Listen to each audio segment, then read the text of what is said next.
You're listening to The Granite Discourse, a New Hampshire-based podcast with real discussions. Be sure to subscribe on Spotify, YouTube, and Apple Podcasts. And for early access, subscribe to Patreon for just $1 a month. Thank you, and enjoy the show.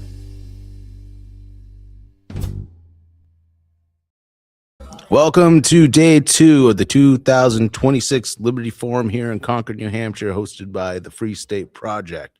We're here doing our live stream. We're going to be interviewing people throughout the day, so make sure to stay tuned throughout the day to see what we got going on here. And I actually found somebody today. You might recognize him from a past episode. We're sitting here with Calvin Bowler. Calvin, how you doing?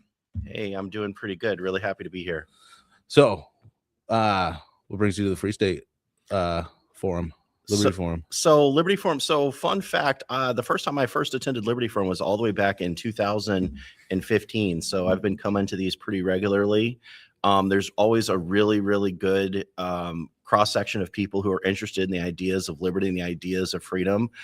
Some of them, politicians, some of them, people who work at think tanks, have very serious policy positions, and some of them are some total goofballs, and it can be really, really, really fun. So that's really what I'm here for. I was really excited yesterday to hear the House Majority Leader, Representative Osborne, give a talk. I thought that was really, really interesting and fascinating, especially him sharing his perspective in relation to, the Free State and, his role in the legislature. So that was one of the things I was most looking forward to hearing. And then, of course, really excited to hear some talks today, especially a really interesting one about local government funding, which I think would be pretty interesting, especially because property taxes are the perennial issue in New Hampshire. So maybe find a way where we can have local government that is more adequately and fairly funded, but in a way that's, more efficient. So I'm looking to see if there's any interesting ideas there. Are you planning on talking at all? No, I'm not. I'm not planning on talking at all. I did. Yesterday, there was an offsite dinner that was hosted about, surprise, surprise, housing policy.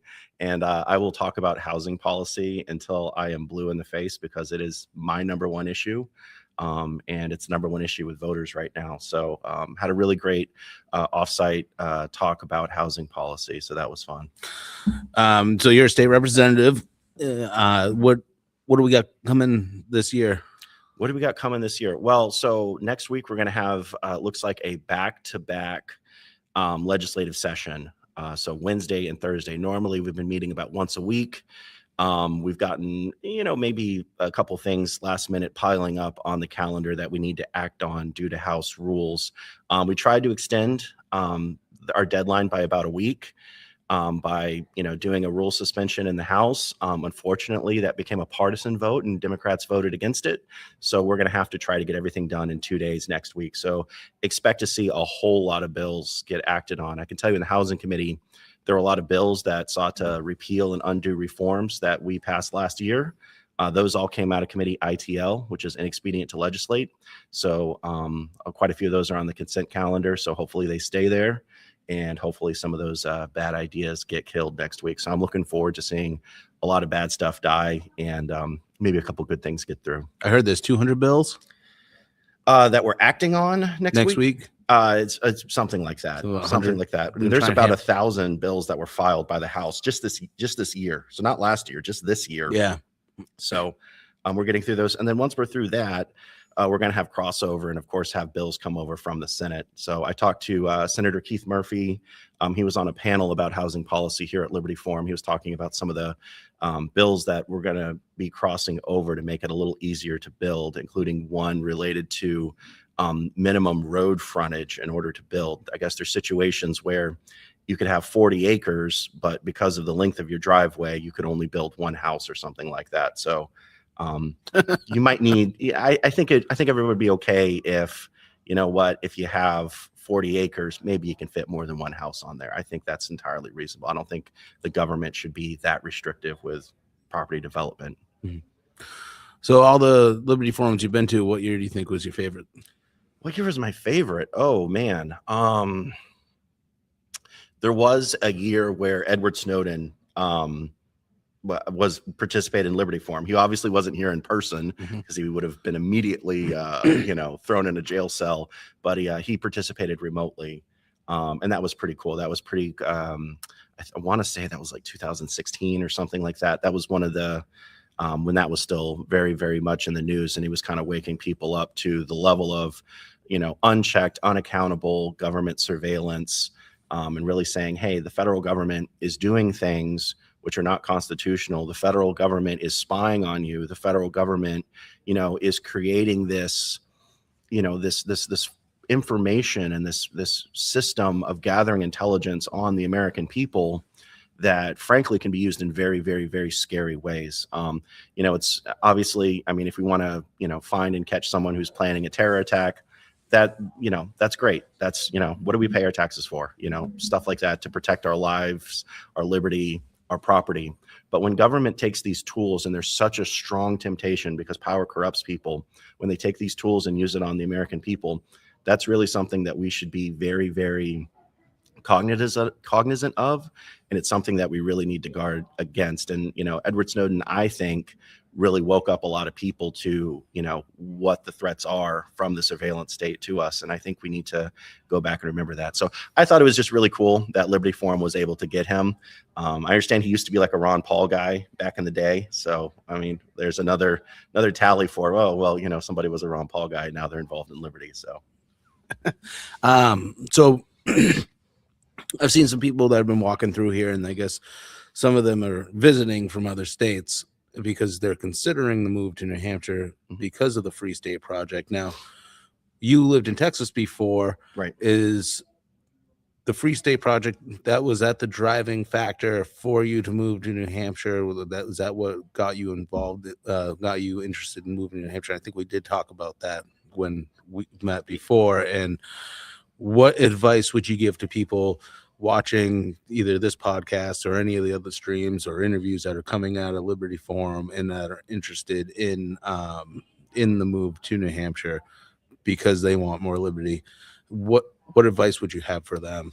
Yeah, so I'm not sure if we completely unpacked that. I would say that I moved to New Hampshire not necessarily because of the Free State Project, but for the same reason that the Free State Project chose New Hampshire. So my wife was born in Concord, New Hampshire.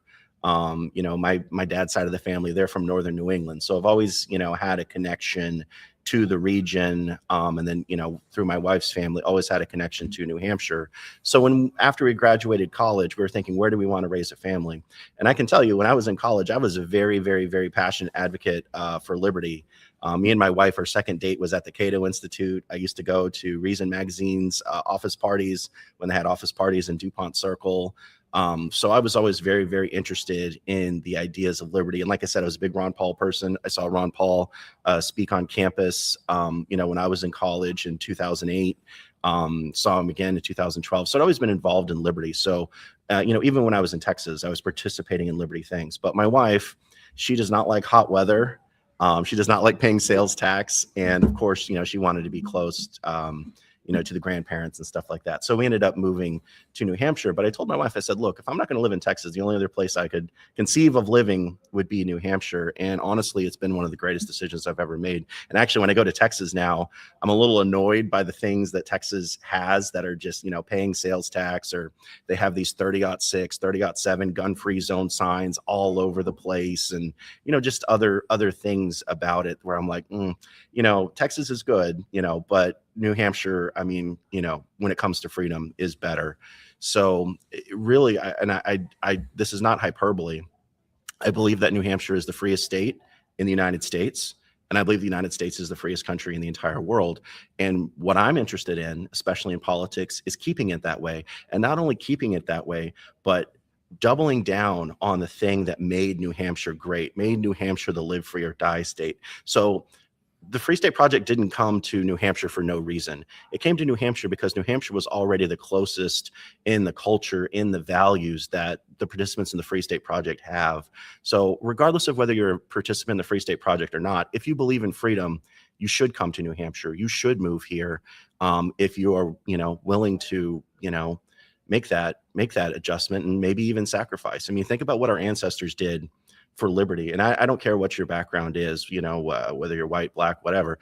The fact is your ancestors did a lot for liberty. They sacrificed a lot for liberty. They were willing to endure all kinds of deprivations, hardship, violence, disease, famine, war. They did it for liberty. The least you can do is pick up, put your crap in a U-Haul and drive up here and deal with shoveling snow for, 6 months out of the year. It's a small price to pay for freedom. If you don't believe in liberty, there's plenty of states like Massachusetts, New Yeah. York, and California you can live in. You got no shortage of alternative options, but there should be a little, if freedom is to exist anywhere in the world, it should be right here in New Hampshire. That's well said. Thanks for stopping in, Calvin. Yeah, appreciate it. All right. Well, it's good to see you. Yeah, absolutely. All right. Stay tuned. We got more coming up.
All right, welcome back. So today, Saturday, March 7th, second day of the Liberty Forum. On the main stage, we're going to have Matt Kennerson, and his speech is of the match, a history of the Battle of Lexington and Concord. And online on the itinerary here, we have him speaking on the main stage, the 19th of April, 1775, a day that forever changed the course of our nation. Why is this such an important day? Who was involved in the birth of our nation? And who was involved in the birth of our nation? It will not be the story you think you know or the story you heard in school. The volunteers at the Project Appleseed are passionate about the American heritage. We love to tell people the story of the three strikes, about the day the shot was heard around the world. The volunteers are willing to tell the story to groups around the nation. When and where was the American Revolution fought and won? When and where did the Revolutionary War actually start? What caused the professional British Army to break and run from colonial farmers and shopkeepers? And who fired the first shots of the Revolutionary War? What did Paul Revere really say when he made his midnight ride? It will be the real story, the story that historians have discovered, the story of the first day of the American Revolution. Along the way, the story will answer questions you didn't even know existed, like who fired the famous shot heard around the world. Historians have debated for years, but you'll find out the real answer at a Liberty Seed. Why did it take three strikes of a match before the American Revolution began? Yes, you believe the revolutionary started on Lexington Green when Captain John Parker's men were shot down by the Redcoats, but surprisingly, it did not begin there, nor did it begin with the fighting at the North Bridge in Concord a few hours later. You'll learn the name of the obscure place the revolution really began.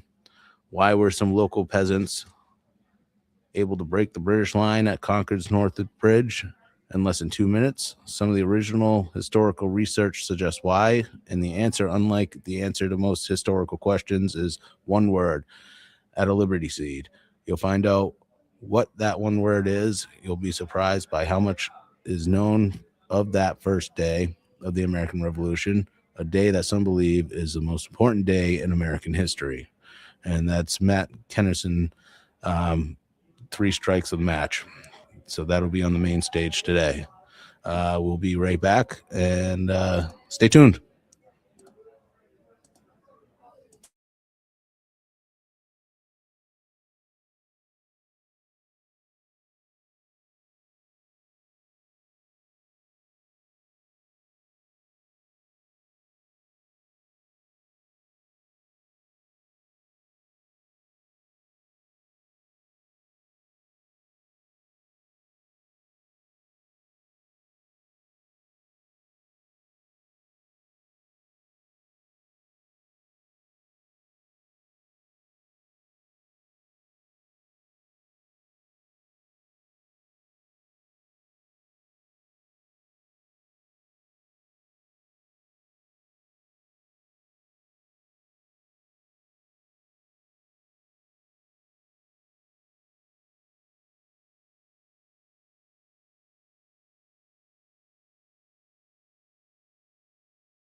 All right, and we're back, and I'm actually excited to announce the next guest that we have.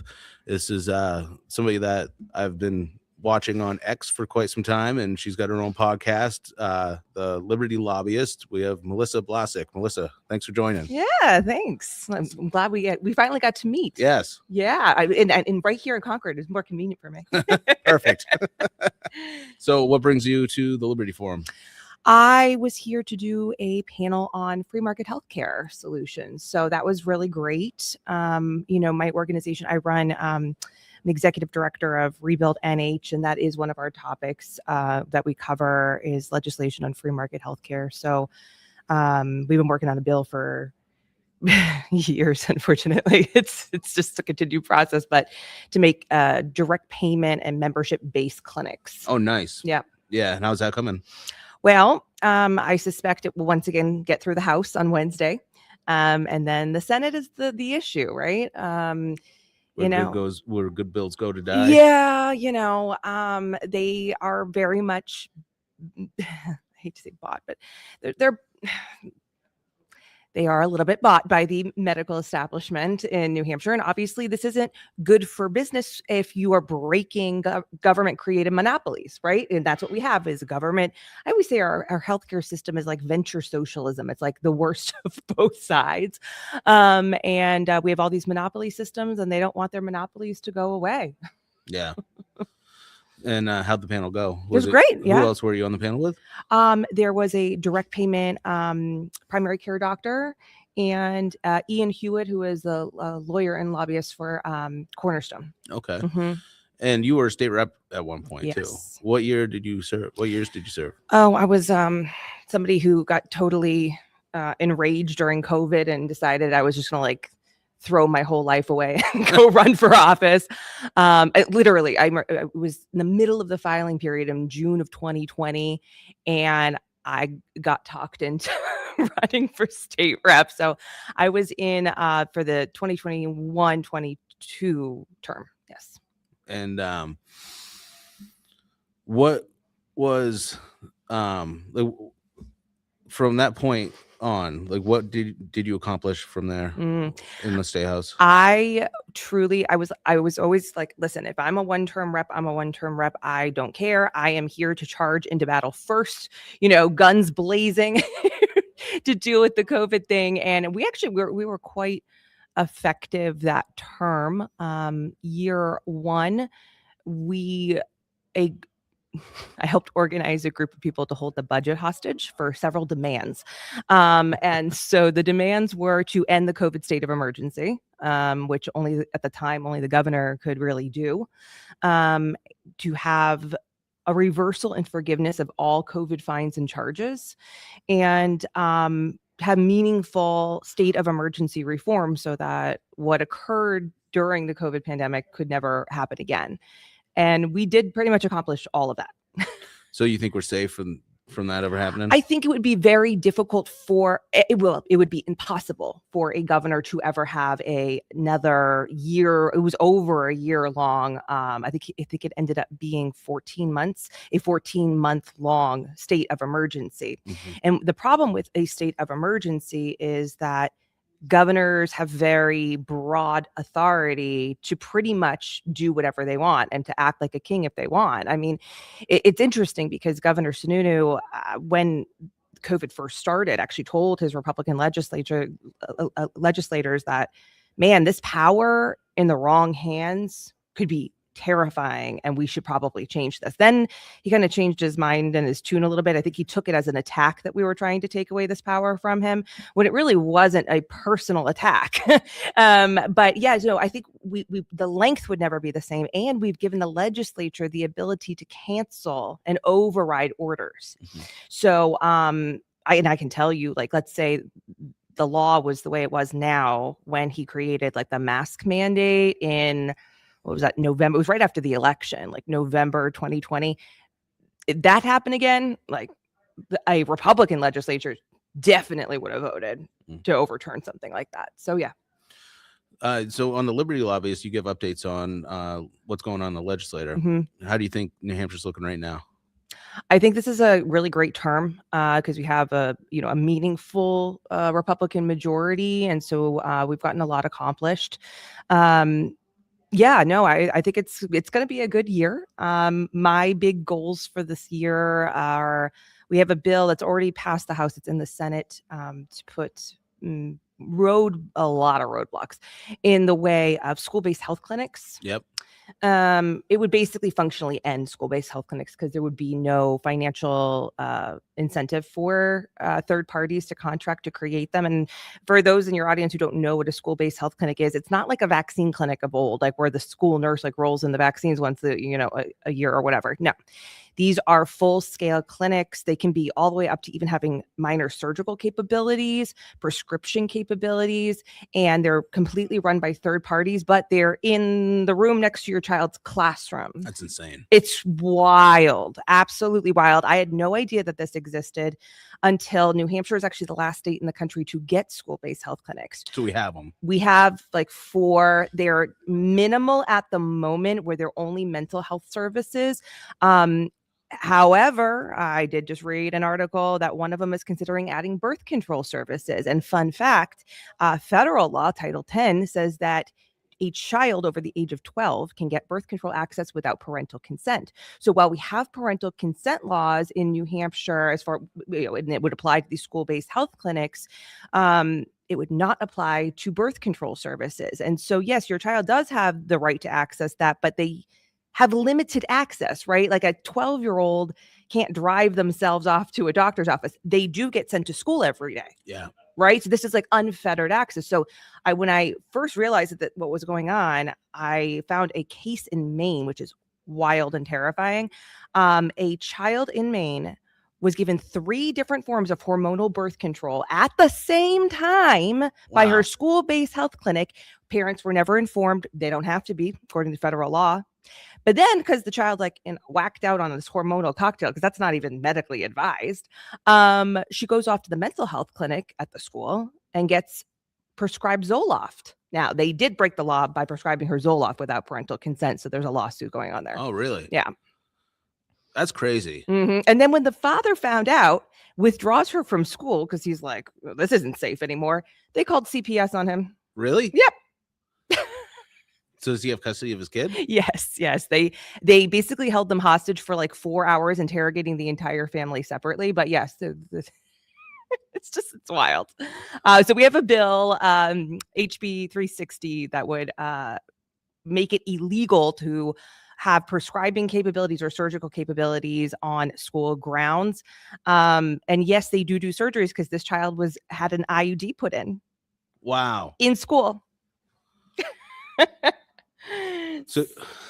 So your organization, Rebuild New Hampshire, is what works to stop all this craziness. Yeah. So our main issues, well, originally we were founded as Reopen NH, so we were the anti-COVID lockdown organization. So we were, the only ones working on state of emergency reform legislation, which, like I said, we've gotten quite a few rounds in, and it's been pretty good. And then we also do medical freedom, free market healthcare solutions, parental rights and education freedom, and reducing the power of the administrative state. Nice. Mm-hmm. So where can people find more information about that? rebuildnh.com. Get on my email list during the legislative season. I send out a weekly email. We make activism in 5 minutes as easy as possible. You can just click our links and very easily send out emails and sign in for bills and all that kind of stuff, because it takes all of us working together. And your podcast, Yep. Liberty Lobbyist, where can people find that? Yeah, so the Liberty Lobbyist on Daily Clout. You can find that on all podcasting platforms or on dailyclout.io. Thanks for stopping by, Melissa. Thank you for having me. Nice meeting you. Nice meeting you too. All right, stay tuned.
All right, everybody, we're back, and I'm sitting here with Bob Qua with You Are the Power, and I believe you're one of the vendors here today, right? I am. We have a table. I am the New Hampshire state organizer for You Are the Power. I am fairly new and just getting it together, but I've been very lucky to talk to a lot of great people who are interested in working with us and some people who might have some causes for us to get into. So why don't you start off by telling us what You Are the Power is? Absolutely. Spike Cohen founded the organization after his 2020 vice presidential run. He found that he met two kind of types of people as he was doing that. He met a lot of really highly motivated local liberty volunteers, and he met people with a lot of local government issues that at the time, running for vice president, he didn't really have anything he could do for them. And after that campaign, he thought, why don't I start trying to connect those people? And so he's really building a liberty movement by fighting the injustices that people are experiencing from their local governments. I did some door knocking recently for a state rep candidate, and ironically, when you're either running for a state rep or you're trying to promote a state rep candidate, you'll get a lot of people that'll complain about things on the federal level that the state rep candidate does nothing to do with it also. Yeah, exactly. Right. But of course, no matter what it is, Spike's going to figure out a solution. And this organization, it's really had a lot of success nationwide. They're doing a lot of great things. They do things. They have a family reunification project where they, make sure that children who are stolen really by Child Protective Services, who camp out in hospitals waiting for kids to come with broken bones and things like that. And they don't investigate. They just take. Do they really? They often. Yeah. Because the funding is based on the number of cases that they open.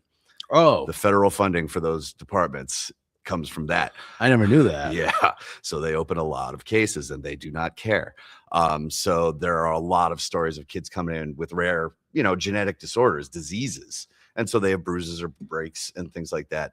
And so what the whole organization, You Are the Power, does is they rally grassroots support to those people. So not only do they have volunteers who can provide legal services and things like that, but, they will rally dozens of people to show up to court in support. They will provide whatever the support the family can use at that time, because that's obviously a horrible crisis. Yeah, it's gonna be a terrible thing to go through. Yeah. But there's a lot of different ways that can happen, or that you could be kind of hosed by your local government. There was a case where a woman was just trying to address her town council, and they didn't like that she was addressing them by name. They ended up having her arrested. They left her minor child in the parking lot when they took her away. By their first names or their full Yeah, name? I don't. It's public Yeah. information, like Right, what your name is if exactly. you're on a town council. Exactly.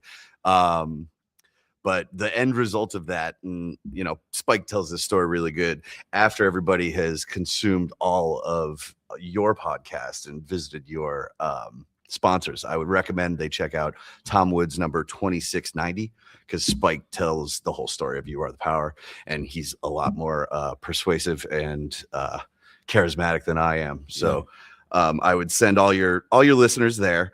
But the end result of the story was that whole, the chief of police resigned, the town council members resigned. It was Good. Yeah, he cleaned house. Good. And it was just through motivated people doing the right thing. And so when I heard that story and a couple of the others that he told, I was desperate to get involved. So I joined right up, and then I was the state organizer.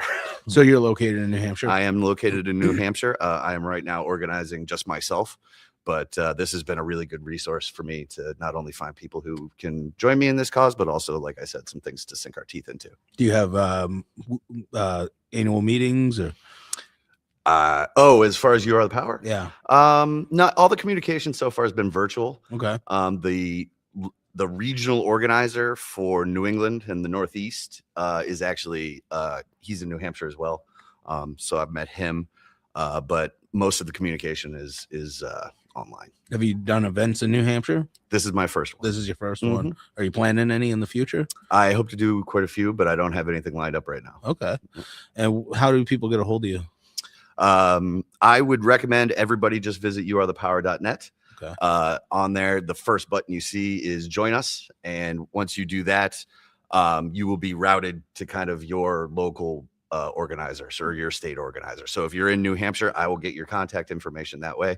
And then we could get to work. And the founder, he has a podcast, you said? What was the name of that? So Spike Cohen does not have a podcast, Okay. but I learned about this organization on Tom Woods' podcast. Tom Woods, that's Yep. right. Okay. Number 2690. Nice. And how's it been at the Liberty Forum for you? Liberty Forum's been amazing. Yeah. I'm having so much fun. The speakers are great. The dialogue series are great. I wasn't sure what to expect of the dialogue series, but that's been really, really engaging. Mhm. You know, I kind of figured coming in that we all agree, you know, it's just going to be an echo chamber, but no, there's been some really interesting discussions taking place and some really good ideas thrown around. Yeah, one thing I'll say, like the Liberty people, they're usually more right wing than you would think.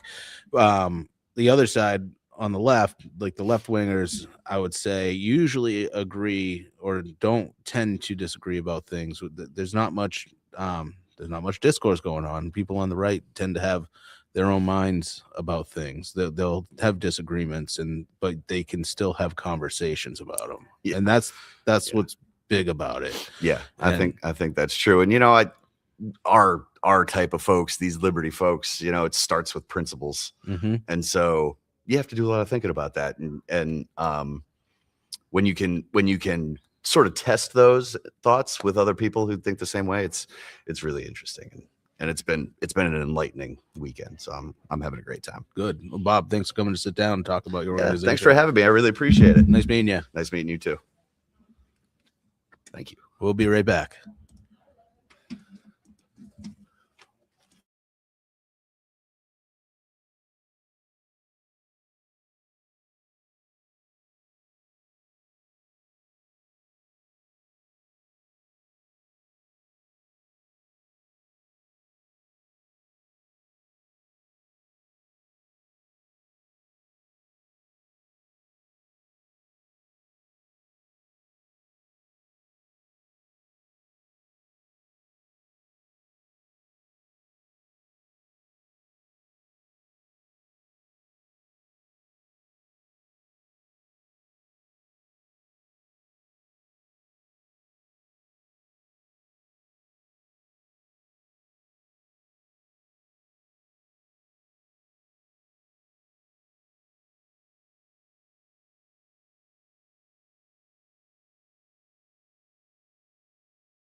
Welcome back to the Liberty Forum. This is the Grant Discourse. Just want to remind everybody, if you're watching this right now, you can follow us on X, Facebook, Instagram, and TikTok, YouTube, pretty much on every social site there is. Rumble, you can actually watch a show on Rumble. You can watch it on YouTube. You can watch it on Spotify as well. So make sure you subscribe. And just wanted to go over what's going on here at the Liberty Forum this morning. We had on the main stage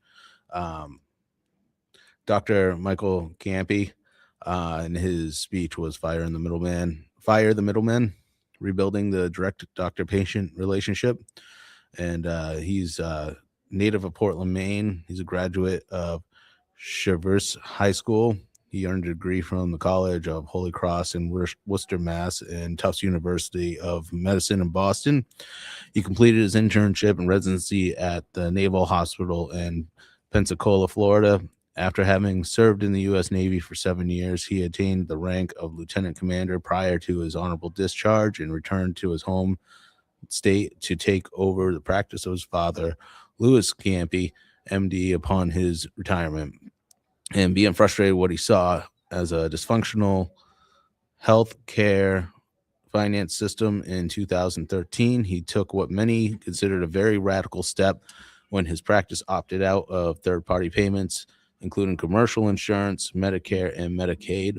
Instead of billing insurance, he now contracts with patients directly.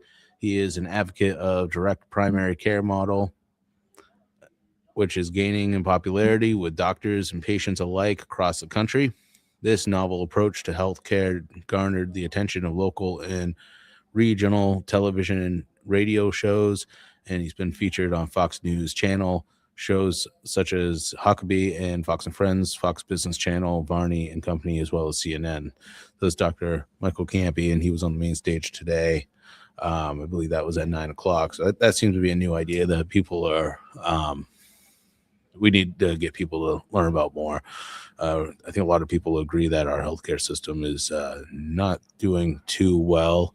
And this idea that you could just go to the doctor and pay a monthly fee. I know Eric Brakey talked about that on here yesterday. And it's going to really revolutionize the way that we look at healthcare. And instead of dealing with the insurance companies, and then you can just pay directly. And so we'll see more of that coming. And then also on the main stage this morning, we had Ian Hewitt and his speech, Right to Try, using biotech federalism to promote innovation.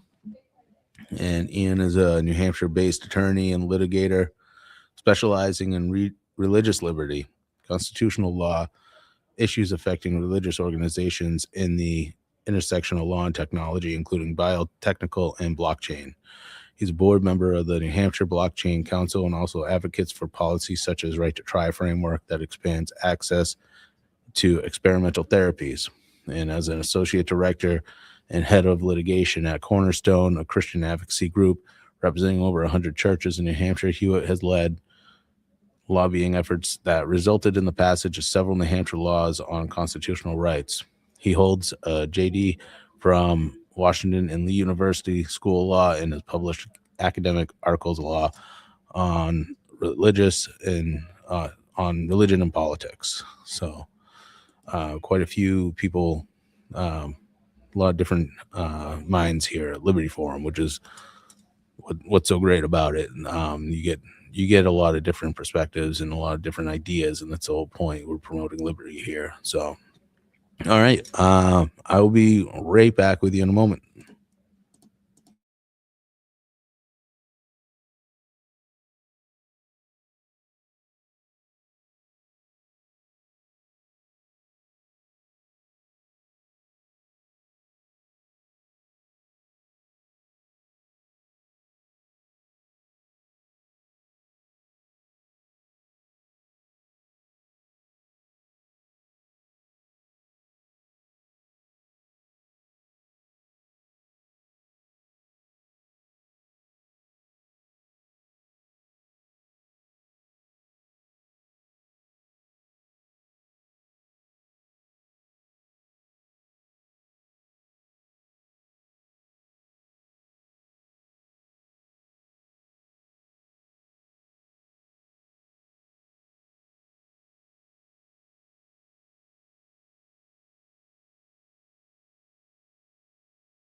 All right, we are back, and I'm sitting here with Ron Brophy with the New Hampshire Liberty Alliance. Ron, thank you for sitting down with me. Very glad to be here. So, you want to tell people about the New Hampshire Liberty Alliance? Sure. What the New Hampshire Liberty Alliance does principally is take a look at every bill that comes to the New Hampshire legislature and reviews it to determine if it's pro-liberty or anti-liberty. Based on its liberty impact, we give it a score, and then we have a team of volunteers who hands out a sheet of paper called the gold standard. It's this yellow sheet that's like a cheat sheet for the state legislators to know how to vote on bills if they want to take the liberty position.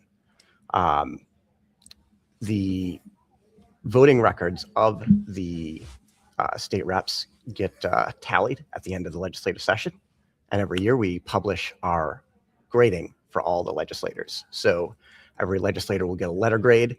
Originally it ranged from A to F, but we realized that there were a few people who really stood out in both positive and negative. So we have a couple of things in addition to that. We have, for the worst of the worst, a special rating called CT, stands for constitutional threat. Yeah, so the ones in the state legislature who are really sponsoring the worst kind of legislation and voting against liberty consistently are very easily identified if you want to find them in our liberty ratings. By the way, all this information is available on our website, nhliberty.org.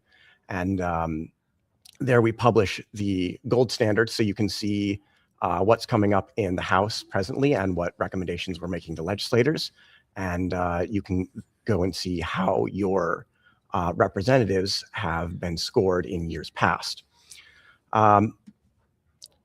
We also have our top score, our A+, and we like to give, every year at our annual Liberty Dinner, we give a little pin.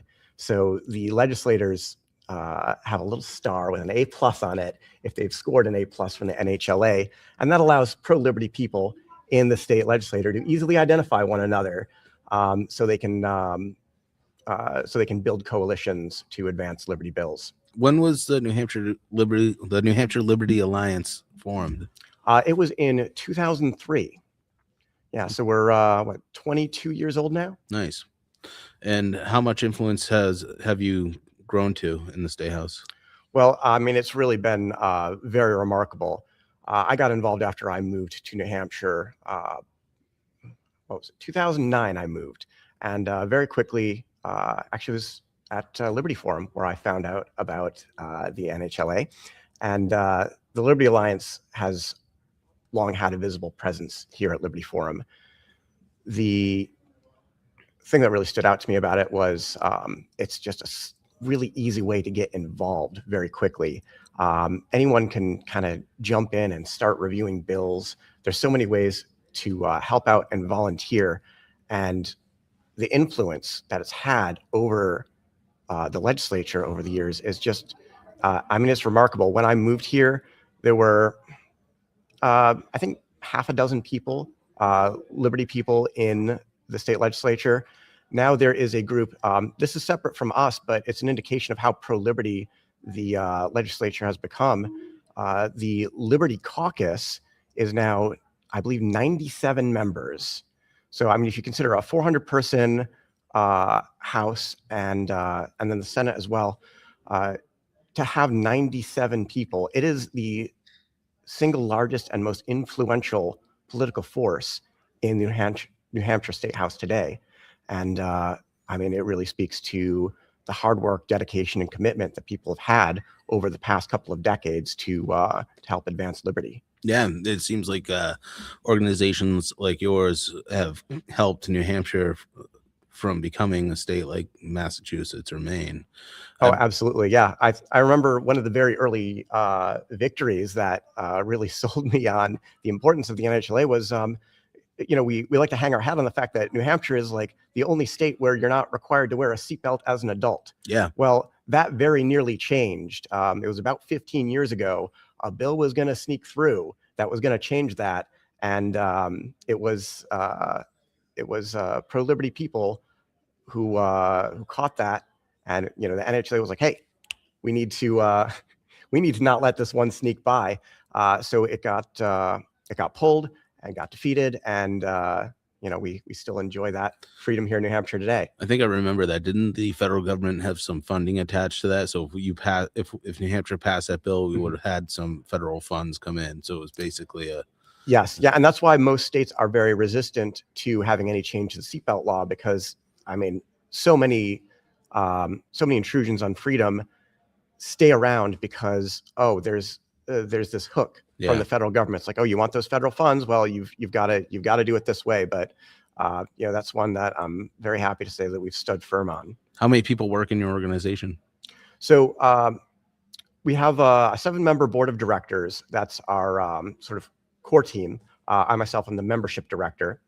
And then we have a team of volunteers. We actually have dozens of people who help review bills. And some of those folks are subject matter experts, and they'll go in and they'll review just a few bills. And that's very important to have those individuals who are like, yeah, this is an area I can speak authoritatively on. I'll go in and review a few bills that are relevant to this specific subject area. And then we have some volunteers who will review dozens, or we have one volunteer who regularly reviews over 100 bills each legislative session. So it's a lot of work, but many hands makes light work. Yeah. So, anyone who has an interest in doing that, check us out. We do bill review trainings every year around the beginning of the legislative session.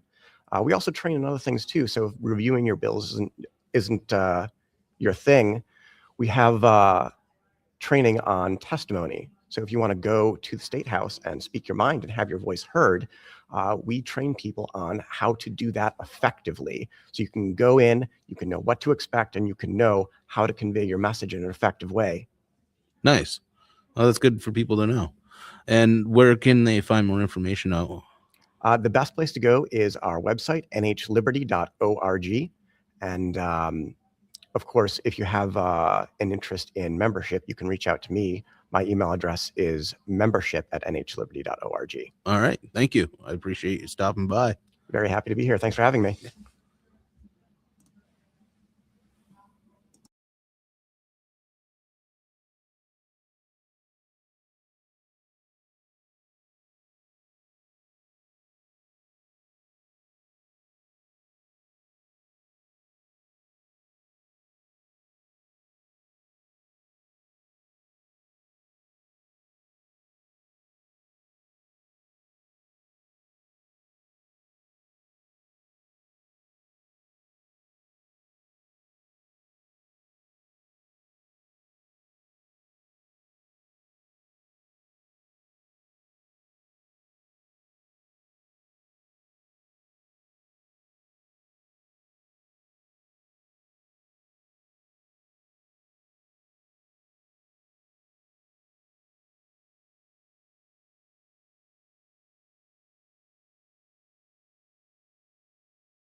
Let's start off. All right, we are back, and I'm sitting here with Bill Gilmeister from Young Americans for Liberty. That's correct. Bill, thanks for sitting down. Well, I want to thank you for having me on here today. It's awesome to be up here at Liberty Forum and enjoying all the great company that's up here. Is this your first time here? No, I came up actually last year. Young Americans for Liberty was one of the bigger sponsors last year, and I actually presented one of our premier presentations about the true nature of politics, Mm-hmm. and how there's an inside track, and then there's us. You know, there's people that are on the inside track to power, and those are all the establishment Republicans generally. And it's the same thing on the Democrat side. They're on the inside track to power, just like anybody else trying to climb the political ladder or the corporate ladder for that matter. But Like the Uniparty? The Uniparty, that's exactly right. And then of course there's the other path to political power, which is the grassroots mobilization model, we call it the confrontational political model, where you basically tell a legislator how you want them to vote, and if they don't vote the right way, you do everything you can to make their life miserable. One of which is to run somebody against them, and that's basically Young Americans for Liberty's model, Okay. and so that's what we do. How long have you been with the organization? Actually, about two years now, a little bit more than 2 years. I've been involved with Liberty politics for probably 25 years, and so I used to run a nonprofit where we ran the same political model down in Massachusetts, and so Young Americans for Liberty brought me on to sort of help out. Actually, I'm a parliamentarian, so I help out with procedural stuff. Legislators who newly elected, train them the system, how to get stuff done In Concord? Yeah, actually. So we had a YALCON in 2024, where I trained a bunch of state legislators from across the country. Various state delegations came down to YALCON, and then we had a Hazlitt Policy Summit. And Hazlitt members are people who align with our values, who we have generally put some energy and effort into helping them get elected, throwing others out of office, obviously. Mm-hmm. And so we trained them quite significantly at the Hazlitt Policy Center. In fact, all I did for 2 days was present to state delegations legislative procedures. So we're doing that here in New Hampshire in Concord, and I've trained them both at YALCON and the Hazlitt Policy Summit. But now I'm working directly with them to help them, accomplish their goals. And when we lose, we're not going to win all of our political battles. The idea here is, we want to engage the fight. We get stronger by engaging the fight. You got to work out. If you're gonna get physically fit, you gotta exercise your muscles, and so that's one of the things that we do. And so I'm working with the legislature, but I'm also mobilizing the grassroots. So if there's a vote coming up in Concord, we will reach out to all the people on our list and tell them that something's happening, and ask them to send an email or a text or a phone call to their legislator to let them know how you want them to vote. How long has Young Americans for Liberty been around? Oh, it's been around since Ron Paul's campaigns of 2008 and 2012, and that actually is where we birthed. And that is we are just an extension of Ron Paul's campaign and the movement. The Liberty movement came out of Ron Paul, and that's where we came from. In fact, our president Jeff Frazee was involved in Ron Paul's campaign way back in 2012, and now our president. And so we've been around for quite a number of years, 10, 15 years now. So we're working in lots of different states, not just New Hampshire. That seemed like such an energetic time for Liberty. It very well was. And after he didn't win, it was a real bummer. But I think that looking back now, those campaigns have brought us here. That's exactly right. I mean, the Liberty Movement again was birthed out of Ron Paul's campaigns. Yeah. And New Hampshire Liberty Alliance and many other groups, not just in New Hampshire but throughout the country, have been carrying that mantle. Young Americans for Liberty is just one in a larger group of folks that are doing it. We've primarily focused in the past, I think, on campus recruitment of college students to get involved in college stuff, and then they come in at the top of the funnel, and then we get them active, and then we help them if they want to get involved with the political system in the grassroots mobilization model. We give them plenty of opportunities to get involved working on campaigns like Ron Paul's, but throughout the state, and throughout the country, we generally focus on state legislative races. We may get involved with federal races if things are right, but we generally focus a lot of our energy on state races and state legislative, getting liberty legislation passed in state legislatures. So would you call yourself a libertarian? I would probably fall into the category of a libertarian. Yeah. I'm so, like a lot of us, I'm really just, I base it on my own moral principles. I'm a man of faith, and and I base my things off of what I believe. And so, yes, I'm a libertarian in that sense. And I'm a Republican, right? I mean, I'm a Republican, but I'm not the kind of Republican that's going to sit by and watch the Republicans become uniparty advocates. I'm going to stand up, and I'm going to say, no, you're headed in the wrong direction. We're going to teach you a lesson. Have you always been a libertarian minded? Sometimes, I like to say that, Mark Twain said once, if you're not a liberal by the time you're 18, you have no heart. But if you're not a conservative by the time you're 30, you have no brains. Okay. I got my brains when I was about 30 years old. And actually it's when I got married, and so my wife is probably worse than I am.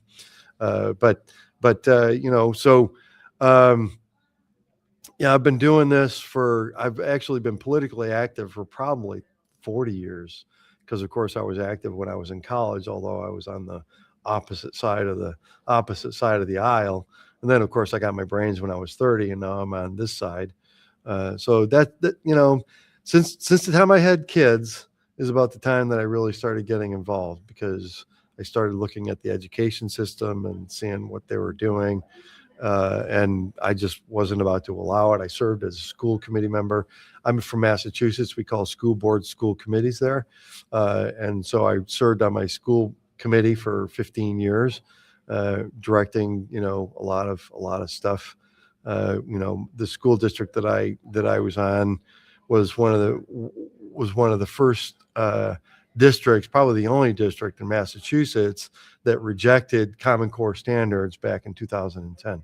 Oh, wow. Yeah. So, I'm from a conservative part of, if you'll believe it, I'm from a conservative part of Massachusetts, the center part of the state. And so I've been active in this for that long, I've just been doing it for a very long time. And was there one deciding factor, or was it just accumulation of things that encouraged your transformation from a liberal to a conservative? Was there one issue, or is it several issues? One issue. I got married. that's I mean, I'm sorry, but that's really, I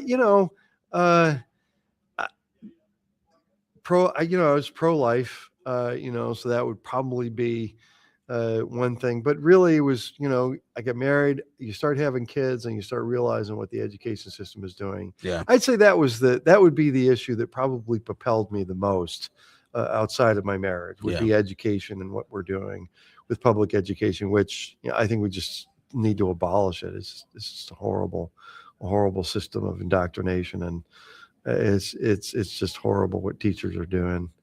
Not to say that all teachers fall into that category, but the teachers union drives a lot of stuff, and so the teachers union is just a bad thing. So I'd say education. My kids. Yeah. And are you what area do you run all in New Hampshire, or do you run a region for Americans? Young Americans for Liberty. So I actually work for a particular project of Young Americans for Liberty called Liberty Action. Okay. And Liberty Action covers the whole state. We're looking at the legislature, and we're looking at liberty legislation like Defend the Guard, like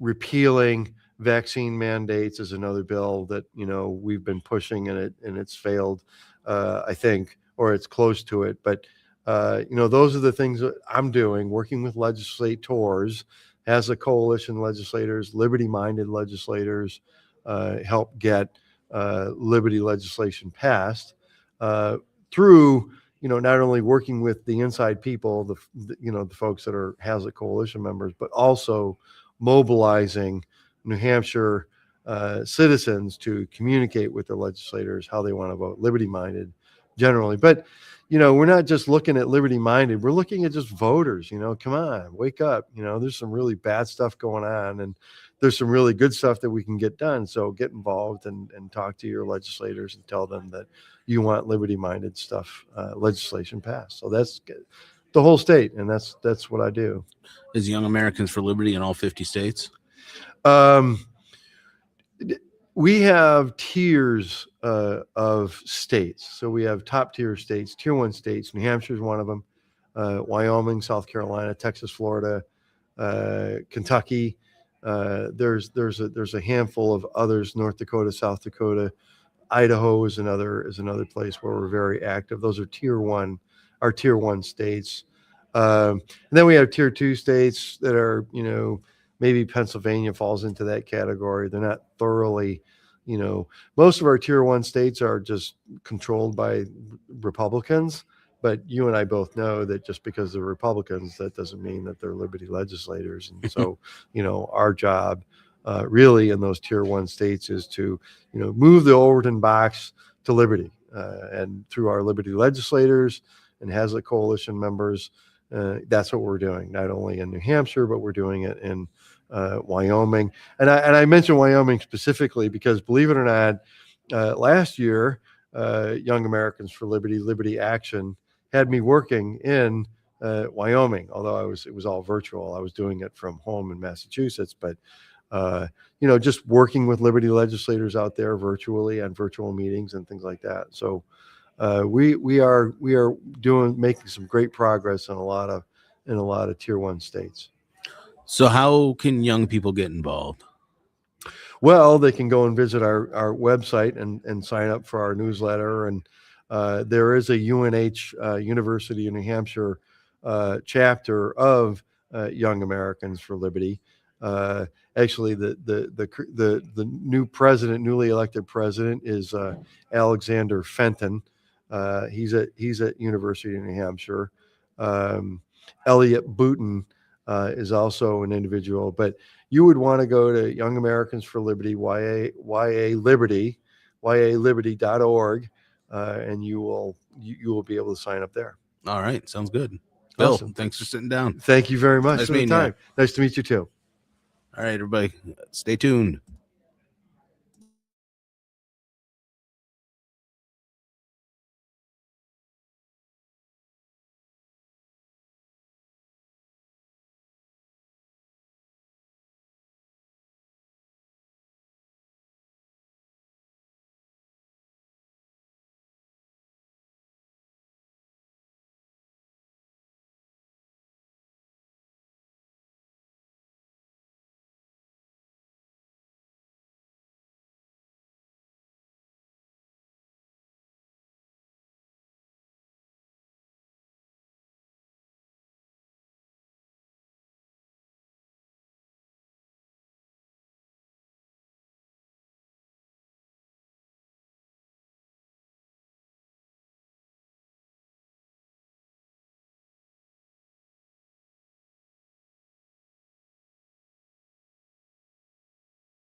All right, we're gonna take a little lunch break here at the Liberty Forum, so stay tuned. We'll have more interviews coming up. Thank you.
All right, we are back, and I'm sitting here with Dan McKnight, and Dan McKnight is with Bring Our Troops Home. Dan, thanks for sitting down. You bet. Thanks for having me. I'm glad to be here at New Hampshire Liberty Forum. I love being amongst like-minded individuals. Yeah, and you want to tell people a little bit about Bring Our Troops Home? Yeah, we're a national veterans organization. Most of our members are veterans of the global war on terror. We served post 9/11. We served overseas in combat, and we came home questioning what the hell were we doing there. So our organization, we started looking into war powers, trying to figure out what happened, what went wrong, and we started gathering veterans together and going to Washington, D.C. to protest the wars. Not that we were against the war, but we were against the way we went to war. And we sat down with our representatives and senators. We took 100 veterans and went back to D.C. and sat down with all of our senators and representatives. And every one of them would be like, man, we support the troops. We agree with what you're saying. You're right. We shouldn't be nation building. We should have a declaration of war. And then they wouldn't do anything. So they basically lied to us, except for one. Liz Cheney, believe it or not. Really? We sat down in front of her and she told us the God honest truth. She said, as long as I'm in here in Washington, D.C., we're never coming home from Afghanistan. Oh, wow. So she told us the truth. Yeah. It's the only admirable quality she ever had. And so we kind of licked our wounds and we left and we thought, well, we can't fight in Washington, D.C. But we don't have the leverage. We have no way to fight. And, we're all combat veterans. We understand military tactics. This is about 100 of you said? 100 of us. Yep. And what year was this? 2019. Okay. And we said, we're not going to fight in the swamps of DC. We'd rather fight from higher ground in Boise, Idaho, and Concord, New Hampshire, and Phoenix, Arizona. And so we said, let's figure out how to fight in the states. And we started looking into it. We found this legislation that had been floating around for a while. It started in Maine, and then West Virginia kind of picked it up, called Defend the Guard. And essentially it says that if the National Guard from the state, we're here in New Hampshire, so I'll use New Hampshire as the name insert. If the New Hampshire National Guard is to be called into federal service for the purpose of fighting overseas wars, they can only go if Congress has declared war. And we looked into it, and the Constitution's aligned. That's what the Constitution says. We started looking into federal law, and Title 10 of the United States Code says in the very first paragraph that if National Guard is going to go to war, it has to be for one that Congress has declared. So we thought, well, what the hell? What are we doing wrong? And so we said, let's write this bill in the states that gives the governors the authority to withhold the National Guard unless a pre-existing condition is met, which is a declaration of war. And now we're in over 30 states. We're in our 6th year. We're pushing it through. We've had 2 victories in the New Hampshire House. We just lost last week or Tuesday of this week in the New Hampshire Senate. We've passed the Arizona Senate 3 years. We've passed the Idaho Senate. We passed the Virginia House of Delegates 99-0. We're making progress. And by this time next year, we probably will have it passed in 1, 2, maybe 3 states. And once those first states fall, it'll be a domino effect. Wow. So when did you enlist? 1994. Okay. Yeah. So I served all through the Clinton era. I was in the Marine Corps first and then the Army. And then after 9/11, I re-enlisted in the Idaho Army National Guard. I wanted to get my pound of flesh and revenge for America, and went to Afghanistan 05, 06, and 07, and came home injured, retired with very few military benefits because I only hit 13 years. And I went underground and got real angry, really, really angry because I lost friends. Lost my home. I lost my marriage. Coming home from war it's tough. You come home scarred, and went underground and was just angry. And at that same time, I also lost a business because the Affordable Care Act had passed and put me out of business. I owned a chain of assisted living homes. So I really, truly, and I say this with all honesty, hated my government with a passion. And then this strange orange man came down a golden escalator in 2015 and started talking about ending these stupid wars. And I started paying attention. I'm like, oh, maybe America's waking up. 2016, I meet my new wife. We go on our honeymoon, and this is no joke. The Uber driver hands me a book at the airport. He goes, hey, you might want to read this, because he knew I was a vet. We had talked on the way. And it was a book written by this crazy guy named Scott Horton called Fool's Errand. I don't know if you've read it or if you know Scott. I'm sure most people in your audience know Scott. He was supposed to be here yesterday. And I'm laying on the beach in the Dominican Republic reading this book. And my beautiful bride is next to me. She's asleep, enjoying the sun. And I'm screaming at the book. I'm so angry. I'm so validated that Scott is writing things that were in my heart and in my mind that I couldn't rationalize. And that kind of woke me up. So now we had this orange man talking about ending the forever wars. We had this book by Scott Horton that relit this fire under me. Tulsi Gabbard was on the Democratic presidential stage talking about the stupid wars. I thought it's time for veterans to stand up and do something. And that's when I started getting all my buddies together that we served with, and we made a movement. So how large is your movement now? We don't have an official record. In true libertarian fashion, we don't keep records of any names. But we have an email distribution list of people that have signed our petition. That's well over 100,000 members across the country. That's awesome. Yeah. Yeah. yeah, I was pretty disappointed to see that Defend the Guard failed. I didn't know about it until I met Tom last year. Gotcha. He came on my show, and I've seen support for it, and I've seen people against it, but it I don't understand when the I don't know when this idea that we can just go to war without declaration became the new norm. 1942. Yeah. Yeah. So it's been 1942 since Congress actually did their job and declared war. That was the last time. So we went to Korea on a UN charter. It had nothing to do with our constitution or our legislature. We went to Vietnam on the Gulf of Tonkin resolution. We went to Desert Storm 1 on an AUMF. We went to Afghanistan and Iraq on 2 separate AUMFs. Since that time, we've been to Syria, Yemen, Philippines, Libya, Lebanon, Djibouti, Niger, Cambodia. I mean, I could go on and on. I think there's 37 countries that we've had active National Guard engagements in without any authorization at all. None. In fact, in Syria, 2014, President Obama wanted to invade. He wanted an authorization from Congress. They voted and told him no. Yeah. And he went anyway. Yeah. You know, he went anyway. He just didn't care. And this is all a gift that Dick Cheney left our country. This is all because of his work through the Ford administration, through the Reagan era, and eventually when he was Secretary of Defense during the Gulf War, to push this concept called the unitary executive theory, that the president has total authority over everything outside of the borders of the United States, including the use of our military. It's not what the founding fathers said. It's not what they intended. And now we have mouthpieces like Mark Levin, you know, screaming for the mountaintops, and Lindsey Graham that every war is a good war and the president can do what he wants. And people just buy it. They just eat it up because they think that's the norm, because for their entire life, that's what it's been. In fact, the men that are fighting the war in Iran right now, they weren't even alive the last time America was at peace. Yeah. Because it's been 26 years since we were at a moment of peace. And so that's the new norm. And the only way to shift that is guys like me that came home, that have the battle wounds. We have a little gravitas. We know who's going to look at us and tell us we don't know what we're talking about. Right. You know, we still maintain our military bearing. You look at Tom, he's high and tight. You know, he still looks like a Marine. And we're not the anti-war movement of the post-Vietnam era. We're not the Haight-Ashbury San Francisco hippies. We're not the born on the 4th of July crowd. We're constitutionalists, right of center, that say, you know what, if we're going to go to war, we'll be the ones to go fight it. And we're honored to do it. But it needs to be done with the proper authority. Where can people find more information? Yep. BringOurTroopsHome.us is the website, or DefendTheGuard.us is the website for the legislation. And on socials, it's at TroopsHomeUS. And then the Bring Our Troops Home podcast is on all the major platforms. And it's we're brand new. We're 12 episodes in. First 7 were a takedown of Dick Cheney's legacy. And then from there, we've just been talking about topics of the day. Nice. Yep. Well, thank you for your You service. bet. Thank you. And thank you for sitting down. Of course. Thanks for having me on. It's nice meeting you. You as well. All right. Hang tight, everybody. Are you live?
All right, we are back at the New Hampshire Liberty Forum, and we're back from lunch break, and I'm sitting here with Adam McGuire. Adam, how you doing today? I'm doing great, man. How are you? Good, good. So what brings you to the New Hampshire Liberty Forum?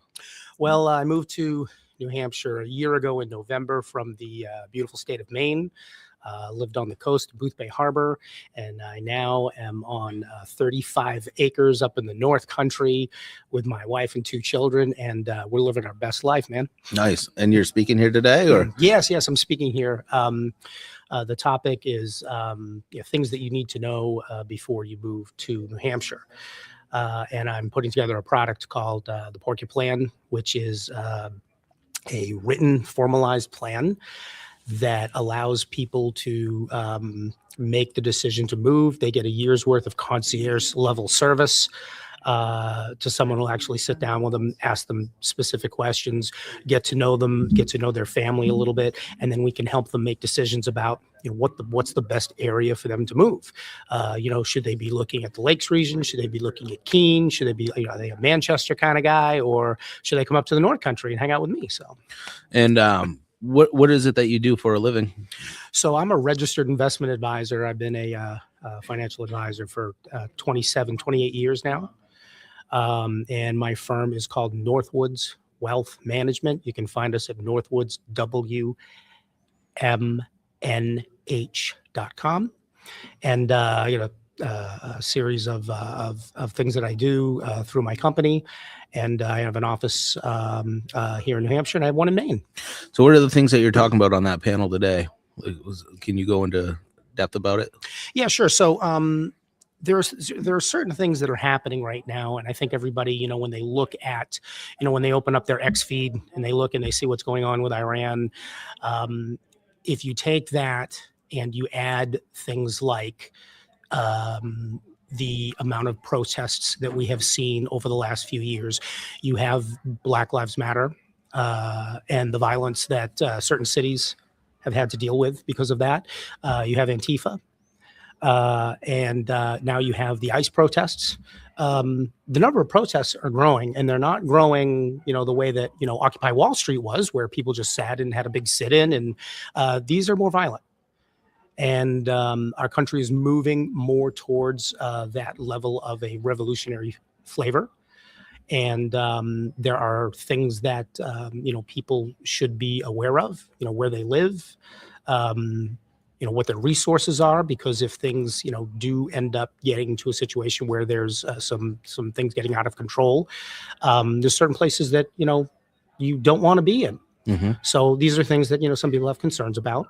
So, when I talk about, moving to New Hampshire, some of the things that we stress are, what is it that your family needs? What type of security do you need? Do you want to be with do you want to be in the city? Do you want to be someplace where you've got more privacy? Do you want to be in a location where, you can homestead? Are you an off the grid person? So just to give people options about and make them more comfortable about the decisions that they make for their family. Yeah. And I would say that some of the stuff that we see kind of resonates with, if you read some history books, you kind of would see where we could be heading potentially. Like I've been reading the Russian Revolution by Richard Pipes, and the protests that we see today are, in my opinion, similar to what we saw when Bolshevism was on the rise in Russia. And at the time, as an economist, you would know more than I would. They had a lot of inflation and a lot of economic hardship that happened at the same time. So where do you see us right now with our being an investment, having your own investment firm? What state are we in right now? Okay, so that's a great question. So before I answer that question, I got to do my little financial disclosure here for the, for the lawyers in the audience. So anything that I say, this is not to be misconstrued as investment advice. This is just for education purposes only. And everyone should, is important that they consult their own financial person, attorney, accountant before they make any decisions. Yep. Okay.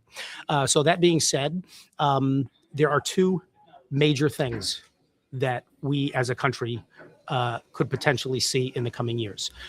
One is we could see a massive inflation, inflation so large that the currency essentially becomes worthless. Now, hyperinflation is considered 51%, right?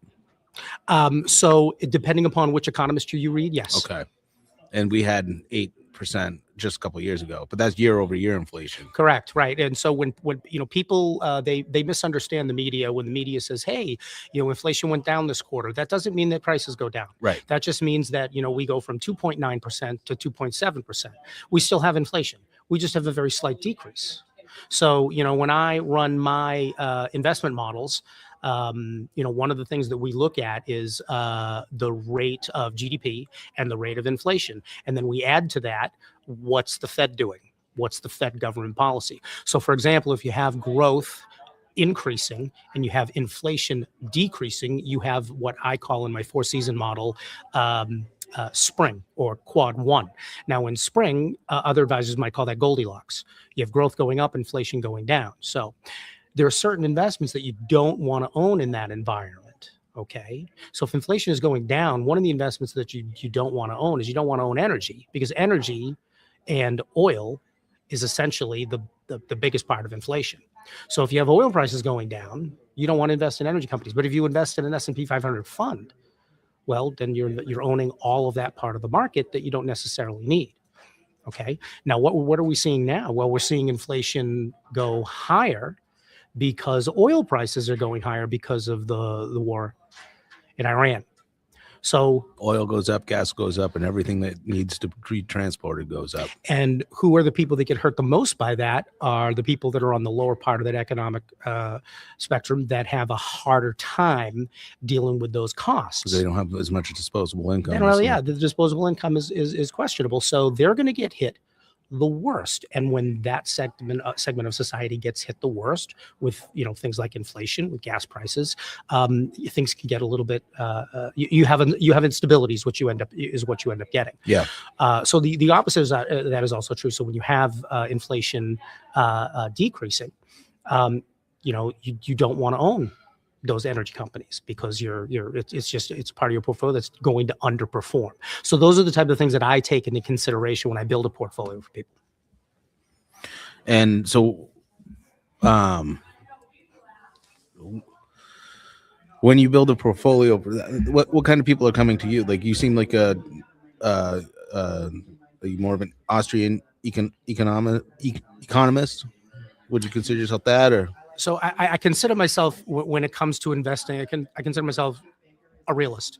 A realist. So the way that it's a little bit different, because you have most financial advisors. Let's say you go to a ABC financial firm and you go in and you get in there because you talk to the senior guy on the phone, and first thing he does is he hands you off to the junior guy, and the junior guy's probably been in the business 18 months. So he gets your account, he gets your deposit, and the first thing he does is he knocks on the door of his manager and he says, so what do I buy? Okay. And the manager turns around and he looks at last year's top mutual funds and top investments and says, here's what you buy because that's what did great last year. Well, last year, right? Copy and paste. I mean, this is what your average firm is doing. So I don't do things like that. I have my own process that I stick to. And when we look at investments, I can tell you right now, my clients right now have zero invested in tech. Zero. What's going on with silver right now? Oh, volatility. Seemed pretty stable the last couple of weeks. It did. And then, now we have the war, and when volatility goes up, things that are affected by volatility are going to swing even more than that. So if you take a look at the volatility measure of the S&P 500, it's called the VIX. Yep. You just put in VIX in your Yahoo Finance and up pops the VIX. So we had the VIX in the mid-teens for a long time there. And as it grows up, as it goes higher, up to right now, it's up to 29. So that is considered almost to the investable part, where you just can't really do much. You just have to be defensive in everything you do. Yeah. So the VIX has 3 buckets of volatility. Okay. You have your investable bucket, which is VIX single digits up to maybe say VIX 18, VIX 19. And then you have the chop. The chop is where your average person is going to get chopped up, because he's in the volatility bucket. You're looking at maybe 19 up to 28, 29. And that's where we've been since the war started. We've had this immense level of volatility, and markets have responded negatively to that, because volatility goes up, S&P tends to drop a little bit. Now you're at 29, 30. That's called the F bucket. Oh, great. That doesn't sound good. So that's basically a period of time where you're just, whatever you do, use an extreme level of caution and make sure you have hard stops or some sort of process that's going to move your money to cash if you need to. Number one thing in investments is don't lose money. That's the most important thing. You have to reduce volatility drag on your portfolio. What that means is that don't ride a drawdown. Now, the only people that are successful at avoiding drawdowns are people that are not emotionally attached to their investments. When I look at an investment, it's a ticker. I don't care. I don't have a narrative. I don't care what the narrative is. Everybody's got a narrative. They'll tell you, you got your Bitcoin people that have narratives. You have your people that are long oil and have been for years. They have a narrative. It's a ticker to me. I don't get emotionally attached. And since my rule, don't lose money. We try to make sure that when things are going down and when portfolios are starting to lose, we have a process that says, okay, we're out. Okay.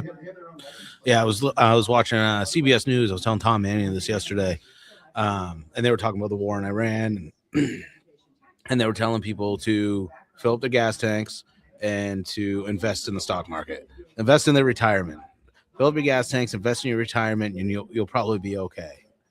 And I'm sitting there listening to it. I'm like, I feel like they're trying to boost the economy, saying invest in your retirement while they're causing a panic on fuel.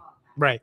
So what happened? But like you said, when you started talking too, where you said this isn't financial advice, they said, well, fill up your gas tank, but don't panic because they don't want to be held liable. So that's a contradiction right there. Now, fill up your gas tank. That turned out to be pretty good advice. I remember going into town in the morning to my office, and the gas price was $2.70 at the local Irving. And when I left, it was $2.99. Mm-hmm. So that was in a period of 8 hours in the morning versus the evening. In 8 hours. So to fill your gas tank up, that's great. But what's that going to do? It's going to save you $4. Yeah. And telling everybody to do it is going to cost us more. Right. So what are the economic impacts you think this war will have? Well, that depends on the president. Yep. Okay. So if Trump tacos, and you understand what I mean by that, that's Trump always chickens out. It's an acronym for taco is what that means. So if Trump tacos next week, and I tell this to my my clients, if Trump tacos next week, the market will stabilize, and it may see a nice jump. We may have a nice bump. We could have a 4% up day if we get news, and it's always posted on Truth Social. And it's always ends up on X within 30 seconds, and your average social media outlet will pick it up. If there is a change in policy or a taco, then I expect to see the market respond very favorably. And then, of course, there is the period of time where the large money players eventually figure out what that means. And when they figure out this isn't going to fix anything right away, and there's still going to be disruption in the oil market, I think that the markets will probably end up again seeing that volatility. But all it will take to reduce volatility in the markets is a taco from Trump, and then you'll see the VIX, the volatility index will drop from the 28, 29 level. It'll drop probably right down to the low 20s. Why is there always I think it's a misconception, but why do I always hear that war is good for the economy? Okay, so people say that war is good for the economy because what they're doing is they're looking at the defense supply chain. All right, so they look at, okay, we've just launched all of these weapons. We lost, let's say, X amount of pieces of equipment in a war. Obviously, we have not, thank God, had any boots on the ground in this war. I hope we never do, and I hope it changes tomorrow, and I hope the whole thing goes away. But that's not reality. That's not what is politically convenient. So your defense industries and your materials and industrial segments of the economy may benefit from any type of long-term conflict, because those industries are going to have to replenish what's being lost. So your Raytheons, your General Dynamics. Can you tell everybody who you are and where to find you again? So my name is Adam McGuire. I am a fiduciary advisor, a registered investment advisor here in the Granite State. My company is called Northwoods Wealth Management. You can find me at Northwoods, WMN h.com. And you just click on that. You can see some of the services that we offer. And we are hopefully soon going to be able to accept gold, silver, gold backs, things like that. Nice. Going to have to talk to the New Hampshire, to the state about that. But I think we found a way to do it. It's just going to take a little time. As with everything does with government, it takes time. Oh yeah, Adam, thanks for sitting down, and you should come into the studios sometimes. I feel like we could talk about this for hours. Well, I think we should do that. And I appreciate your time today. Thanks for having me on. Yeah, nice to meet you. All right, stay tuned. We'll be right back.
Check.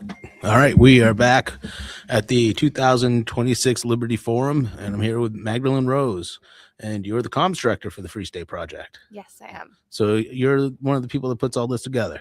Yes, I would say so. And what is that like?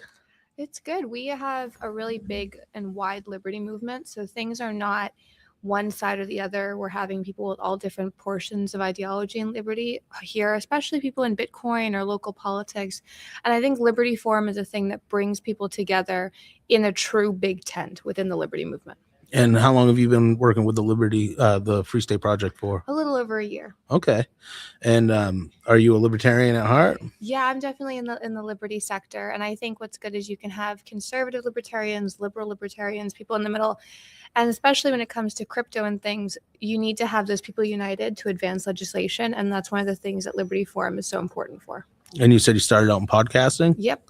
And what kind of podcasting did you do before? I did young conservative podcasting. So I always say if you can survive the young conservative political world, you can probably survive anything because it is uniquely vicious. Why is it so uniquely vicious? I think that it's just people who you could be looking at the next president or you could be looking at the next Secretary of Commerce. And when you're a young person in politics, you're standing there and you know that if you're fighting to get time on radio or whatever, the other people are as well. You all have a big goal, and at some point you might be talking to somebody who could be running the country. Oh, wow. Yeah. So what do you think the biggest name that you've worked with throughout your career is? I think Free State is probably in the top, as well as other liberty centers, people like Brian Nichols as well, who has a really big show.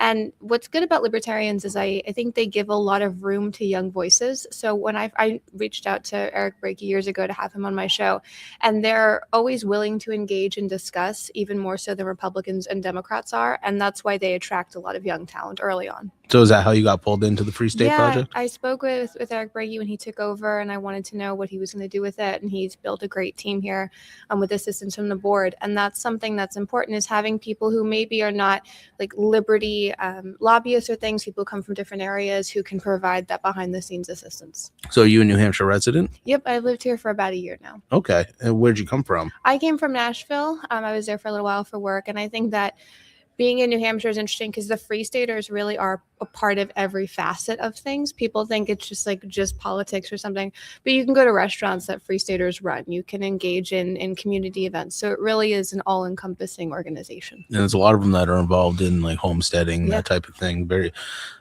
basically being very reliant on oneself. Yeah. I would say. Yeah, definitely. Yeah.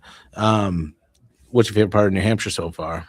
I think the winter. My husband's a big winter sports guy, so we're a fan of that.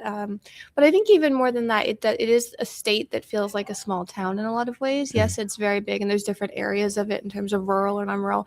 But if you're looking for an area that you can know the full breadth of, New Hampshire is probably the right place.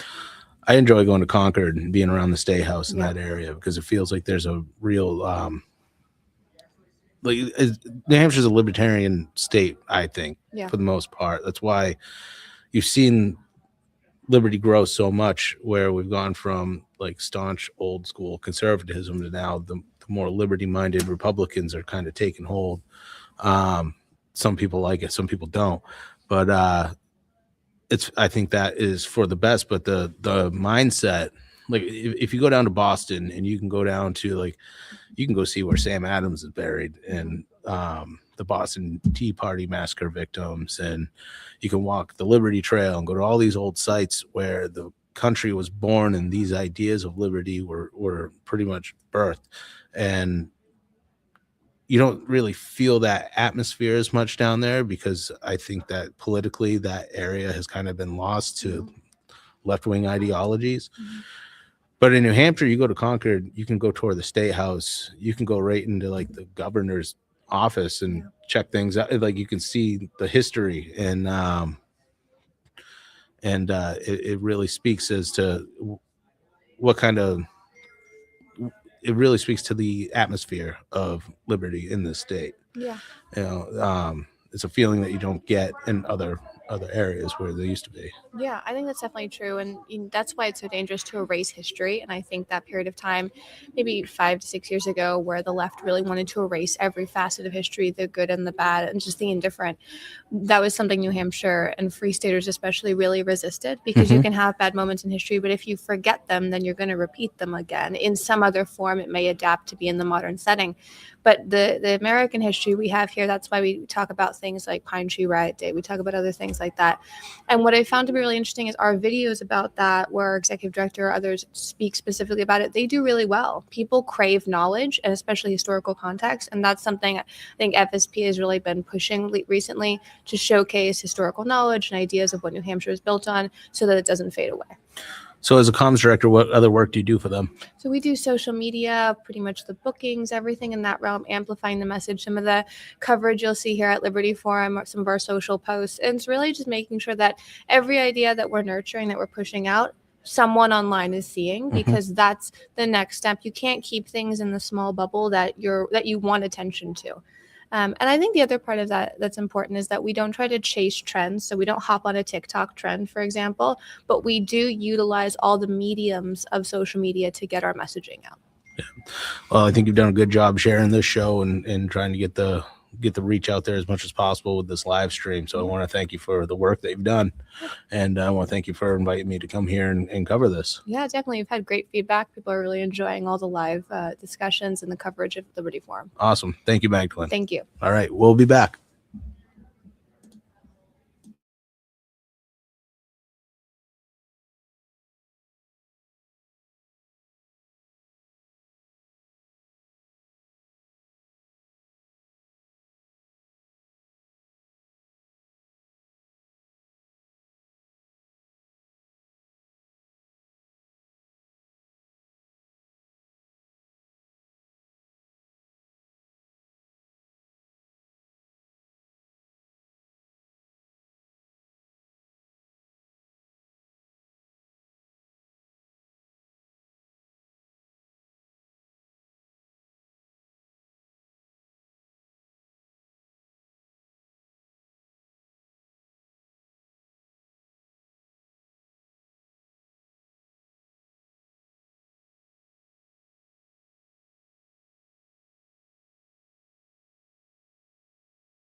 And this is just audio. No, it was video. Oh, video too. Okay. Welcome back to the Liberty Forum. And I'm sitting here with Jody Underwood. Jody, how are you doing today? I'm doing well. A little tired after, a day and a half of doing this stuff, but yeah, I'm good. Did you give a presentation, right? Yep. Did one yesterday. And what was that about? So the title was something like, why education makes people lose their minds. And why is that? There's no simple answer. But the bottom line, the takeaway message that I was trying to put forth was that because when people think about education, they change the way they ask questions. So, so the prime thing that triggered this for me was at my town meeting. We have these yearly meetings where you go and you vote on budgets and so on. In the morning is the town meeting, in the afternoon is the district meeting. And in the morning, everybody there is like, wait, do we need that? Why are we doing that? And wait, you have that cost? Can't we make it lower? Right? They're asking really good questions. In the afternoon, they go home for lunch, they come back. And the afternoon, often the same people are like, oh, yeah, we should totally fund that. This is for the children. It's like they went nuts, right? So these people but they're asking different questions. They're not even asking questions in the afternoon, right? It's this should thing, and it's a feel good thing. And I think that makes them think differently about it, right? And why do they do that for school? Because, it's this generational thing. They've attached their identity to their local school. It's been around forever. It's our little village school, and that's just the small town thing. It's jobs program. It's for the children, and we put that in air quotes. Because everything we do is for the children too, but we're not. The schools are out of control with costs, and they're not teaching all the kids how to read. And how does that not get through to everybody? Again, they're brainwashed, right? They've been trained to listen to authority, possibly because of the schools. And they're not going to question it because they're afraid of being shot down, right? Like, oh, you hate children if you vote against this. So it's just, there's the short answer. When do you think it started really getting out of hand? Well, so what's the it there? When did people start losing their minds over it? Is that what you mean? Well, as education costs have gone up, there's real hardliners don't want really do anything but spend more money, and they're not really changing. It doesn't seem like they're really changing anything in the schools to make. Why would they? Well, why would they? Why wouldn't they though? How long has it been since that has seemed to be the new norm? The new norm that the costs keep going up, and kids can't read, and they're being passed through school. My dad told me stories about it in Massachusetts in the 80s. That's right. So there's a national test called the NAEP, National Assessment for Education Progress. They've been doing tests across the state since 1970. 69, I think, was the first year, but they talk about 1970 as being the first. And according to their scores, everything's flatlined. They've never done well. It's always been at around the 50% of kids are reading at grade level. This is 4th and 8th grade mostly. Mm-hmm. And at the same time, the costs since then have just gone up enormously. And they let the kids graduate too. They do. And that's the biggest problem. I feel that's the worst part. Yeah. They used to not let the kids graduate. They'd hold them back until they had a certain level, at least of reading. Those were those tests, right? A gate that you had to get through, Mm-hmm. and now there is no gate. They socially promote everybody because, oh my God, how bad would those kids feel if we hold them back? And it's like, can you look forward beyond your nose and see that you're doing them a disservice? Because if they get into the 6th grade and they can't read, they're done for. And it's the elementary schools that should be just focusing on the individuals to make sure that they all can read at least at a 4th grade level before they move on, so that they're able to develop their reading. Because if you get out of there without knowing that, you're just sunk. There's high schoolers that can't read. There's college kids who can't read. Yeah. Community colleges all have these remedial classes, and now four-year colleges do too, for reading and math, because they don't know the basics. This has been going on forever. So what do you specialize in? What do you do exactly? So what do? I talk about education a lot, but I run an organization. It's a nonprofit called Education Options. It's in New Hampshire. And we're trying to help families whose kids don't fit in public schools, and there are a lot of them. We're trying to help them understand what all their options are in New Hampshire. And that ranges from homeschooling to looking at homeschool groups and activities, homeschool co-ops and learning centers, things that nobody's ever heard of, all the way through to charter schools, which are public schools. And people don't know this. They don't know that they're public schools. And they don't know that they don't have a bound of district around them. So if there's a charter school that has seats available, you can send your kid there as long as you're willing to take them there. You want to make sure you fit with that charter school because they have different approaches. And that's the point. They can, take whatever approach they want. They need approval from the state to do it. But they have fewer restrictions than the district public schools do. So anyway, if you can take your kid there, they can go to a different kind of school. But then there's also private schools and and then you can mix it up, right? You can do a hybrid model. You can have tutors if you want to keep your kid in public school for whatever reason. Or you can homeschool, but send them to a learning center sometimes. And there are learning centers around the state.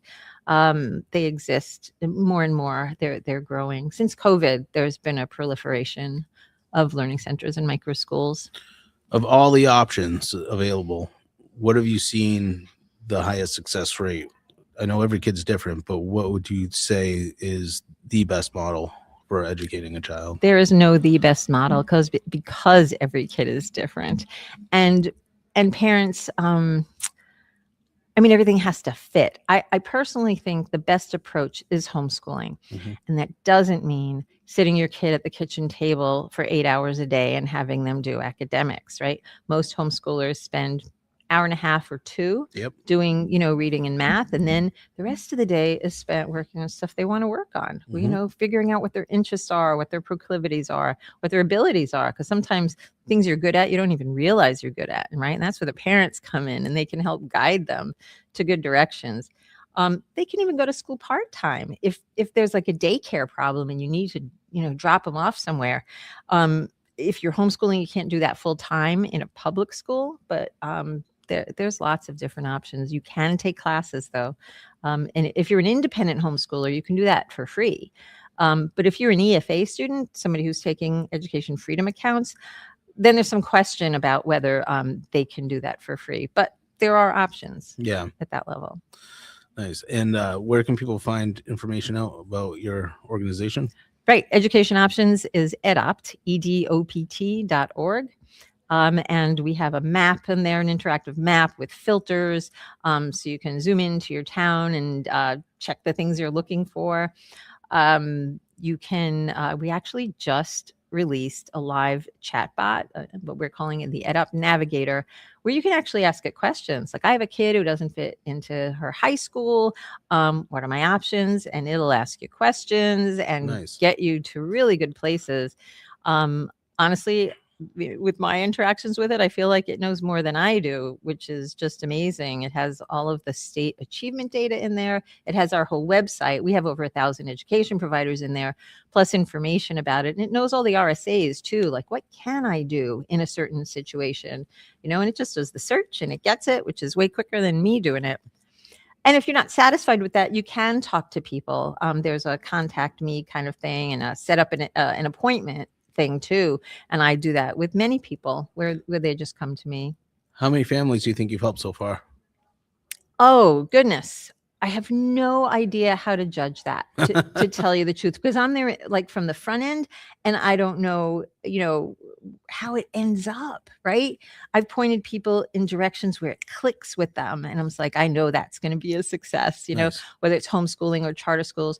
I want to add charter schools, you don't pay tuition either. Got to throw that in. You don't? No tuition. Because they're public. They're public. That's right. And they can't not accept you if they have a seat open. They're public. We also have these face-to-face fairs around the state, and we have one coming up in Manchester on March 21st. Okay. And we're co-organizing it with the Children's Scholarship Fund. So, coming out to that, look on our website. It's in the events calendar. You can see it there. So, successes are all the people who come to the fairs and call us, and we get thousands of people to our website too. So like, I don't even know how to track that other than say we have people coming to our website, you know? So a lot of energy gets thrown at me all the time about this stuff. So that alone feels like a success, you know, like keep doing this. This is the right thing. Glad somebody's doing it. Just Nice. all the time. Yeah. Jody, thanks for sitting down with me. Thank you for interviewing me. It's good to see you again. You too. Bye. That was quick. We got more coming up. Sorry.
All right, we're back at the Liberty Forum. This is Grant Discourse, and we have Scott Brown with us here.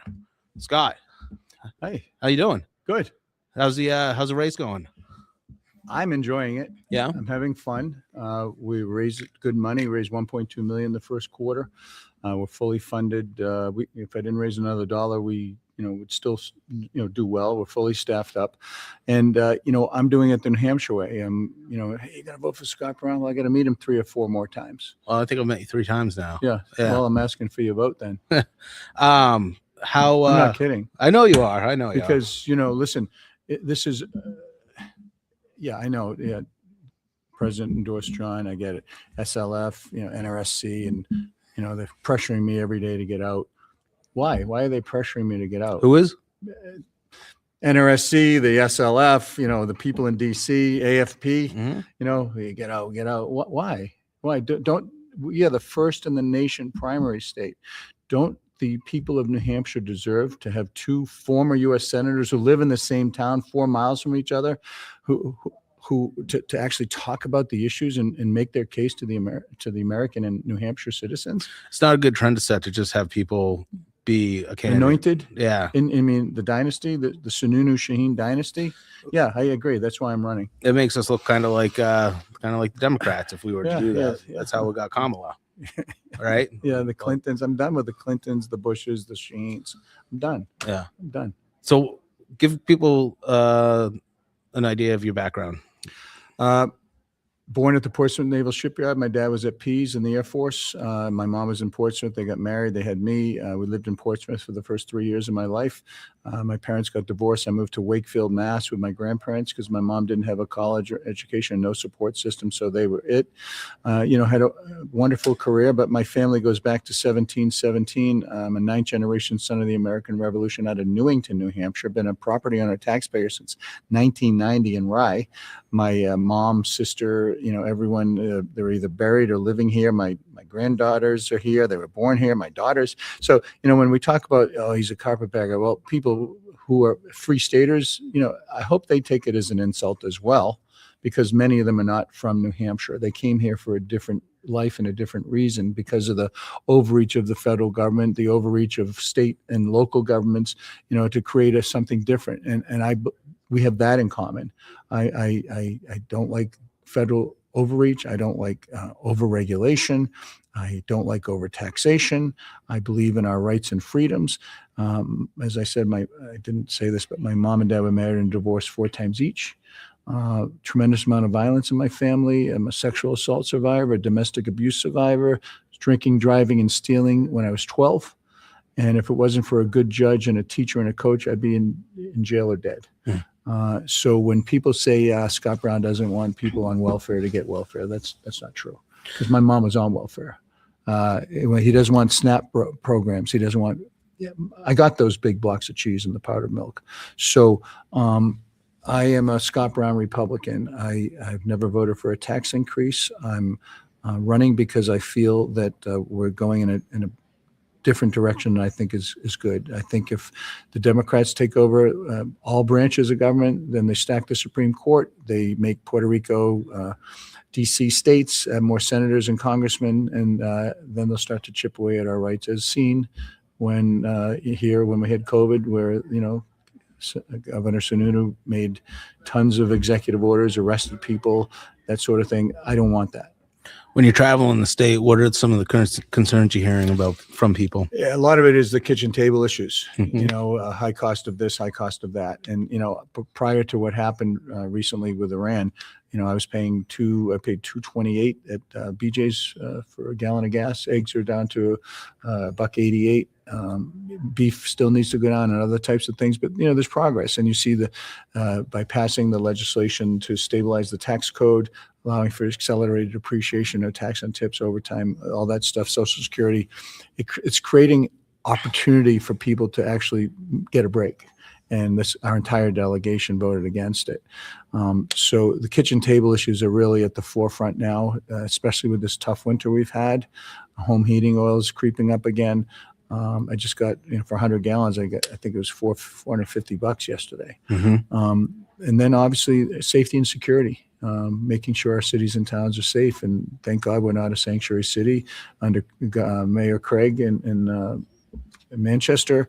You know, the homelessness, the crime, and things like that were out of control. You didn't want to go to Manchester. Now with Mayor Ruiz, he's dealing with the veteran homeless. He's trying to do the right thing, picking up the pieces, and the same with the president. There's so many things wrong. And can you imagine open border like Biden did? I thought it was criminal. We don't know who's here and why they're here. And, you know, quite frankly, I think that the people that aren't here, I'm glad they're self-deporting. I'm glad we're getting rid of the gangbangers.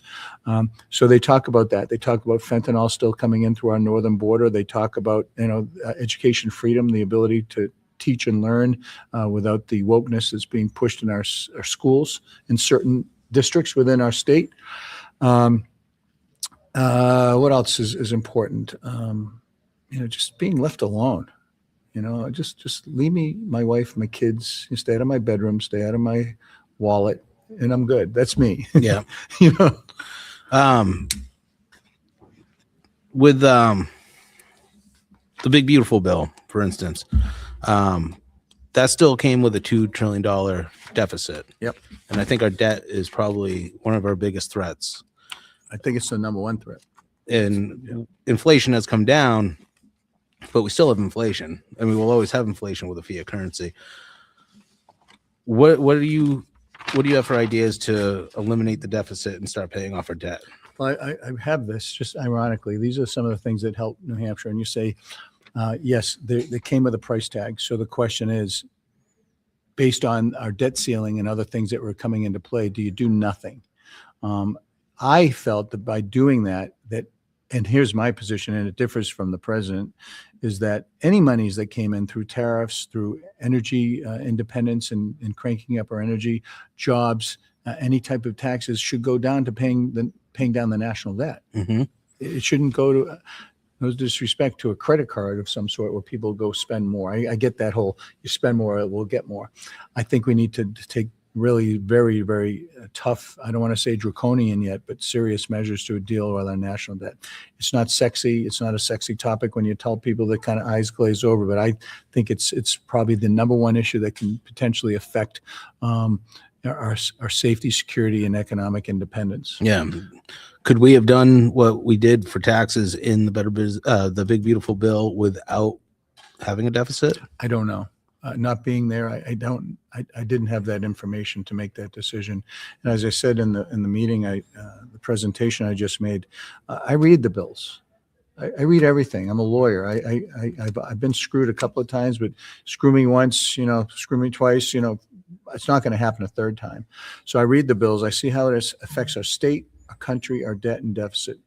And if there's money within the system, which I believe there's a tremendous amount of money still in the system that can be used better and more efficiently, like you do in your house and I do in my house. Yeah. Why can't the federal government do that? Why?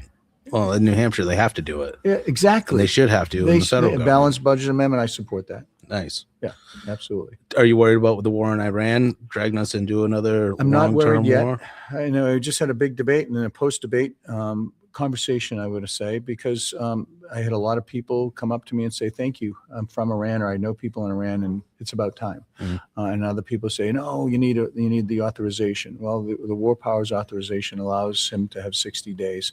And the question is, well, why didn't they do that? I don't know. I'm not there. Mhm. But I will say that I do remember when they took over our embassy. I do remember when they skinned and murdered William Buckley. I do remember when they killed 234 Marines with our barrack explosion.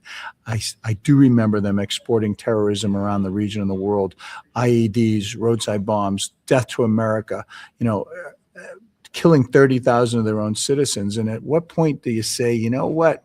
Threatening the Straits of Hormuz, threatening their allies in the region, being that big bully. At what point do you say, you know what, enough, just stop, enough?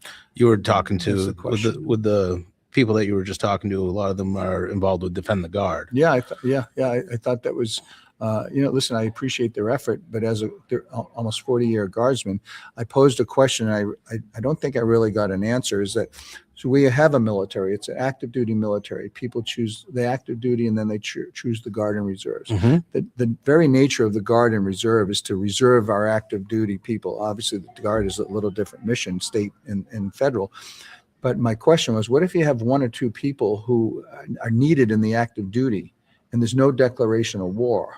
Is it okay for those guys to go? Because if they don't go, then the mission could potentially fail. So what I do is I look at the mission first. How does their decisions affect the mission?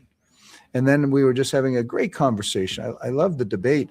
Like they said, well, you need to go to Congress. I don't trust Congress with leaks and the element of surprise and the delay. They can't even pass a budget. They can't even fund an agency. They put us on a path where the Democrats held up our government and hurt American and New Hampshire citizens for way too long. Longest shutdown ever. In a shutdown partially right now. They can't even get out of their own way. So I'm glad somebody is making a decision. Do I want it to go on forever? Absolutely not. Do I think it's going to end soon? Yeah, I do. Do you think that your conversation with those guys, that you guys found some common ground? I always enjoy speaking to people, and I'm from the Tip O'Neill, Ronald Reagan philosophy. You battle by day, then you grab a beer and talk about the Celtics. Jason Tatum came back last night. There's got to be, we're Americans first. Mm-hmm. And we're not all from the same cloth. We all have different life experiences. And I'm somebody who feels that we are a country for good. I don't want to be the world's policeman. I want to have a strong national security to keep us safe. But I believe what Iran was doing by jeopardizing the world economy and the efforts we were making to have peace in that region was a threat to America. I believe that. They have a different thing. They said, that's great. Why didn't you or other people do something during the last 43 years? Well, that's a great question. But I can't be a Monday morning quarterback and go back. I can only talk about right now. Mm-hmm. Do I agree with the president, what he did? Yes. Do I want it to go long? No. Do I want it to be resolved and have the allies and friends in that region, put the screws to Iran and have them come back to the table and be like a normal quote unquote country and be a productive member of that society? Yeah, of course. You're a military man. I did almost 40 years. I joined after the blizzard of '78. I started as an enlisted man, and then I retired as a colonel. My last 4 were at the Pentagon working as a legal advisor to the Joint Chiefs. What kind of adventures did you go on when you were in the military? I did mostly guard and reserve guard time, not only here but in Maryland. I went to Afghanistan for a short time. I worked on the no contracting with the enemy bill. General Petraeus asked me to go down and work on this issue where contractors by day, who are Taliban, are trying to kill us by night. And we find out who they are, and then we try to stop the contract, and they sue us in federal district court. In the Taliban. Yeah. So I found that out, and I'm like, oh, this is crazy. So I worked with then Senator Ayotte to pass as an amendment of the no contracting with the enemy bill, which dropped that and stopped that immediately. Why was that allowed to start in the first place? Exactly.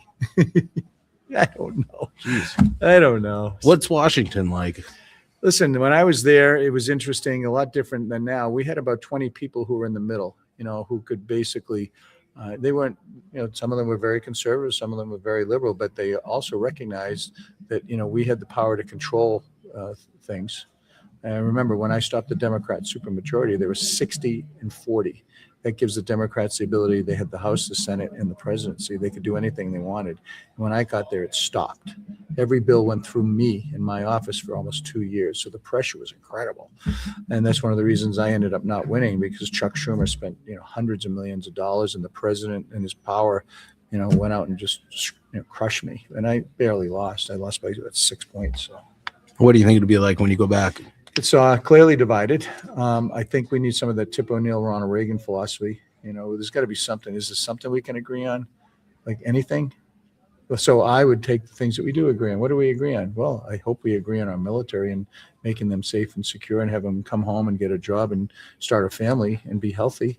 Okay, so let's work on that for now. Mm-hmm. So when they pass these massive bills, I've always said, why don't we just tie one thing first, just one, and then we'll see how that goes. And if I'm elected, I'm gonna work my ass off to try to make it so at least get stuff done. Mm-hmm.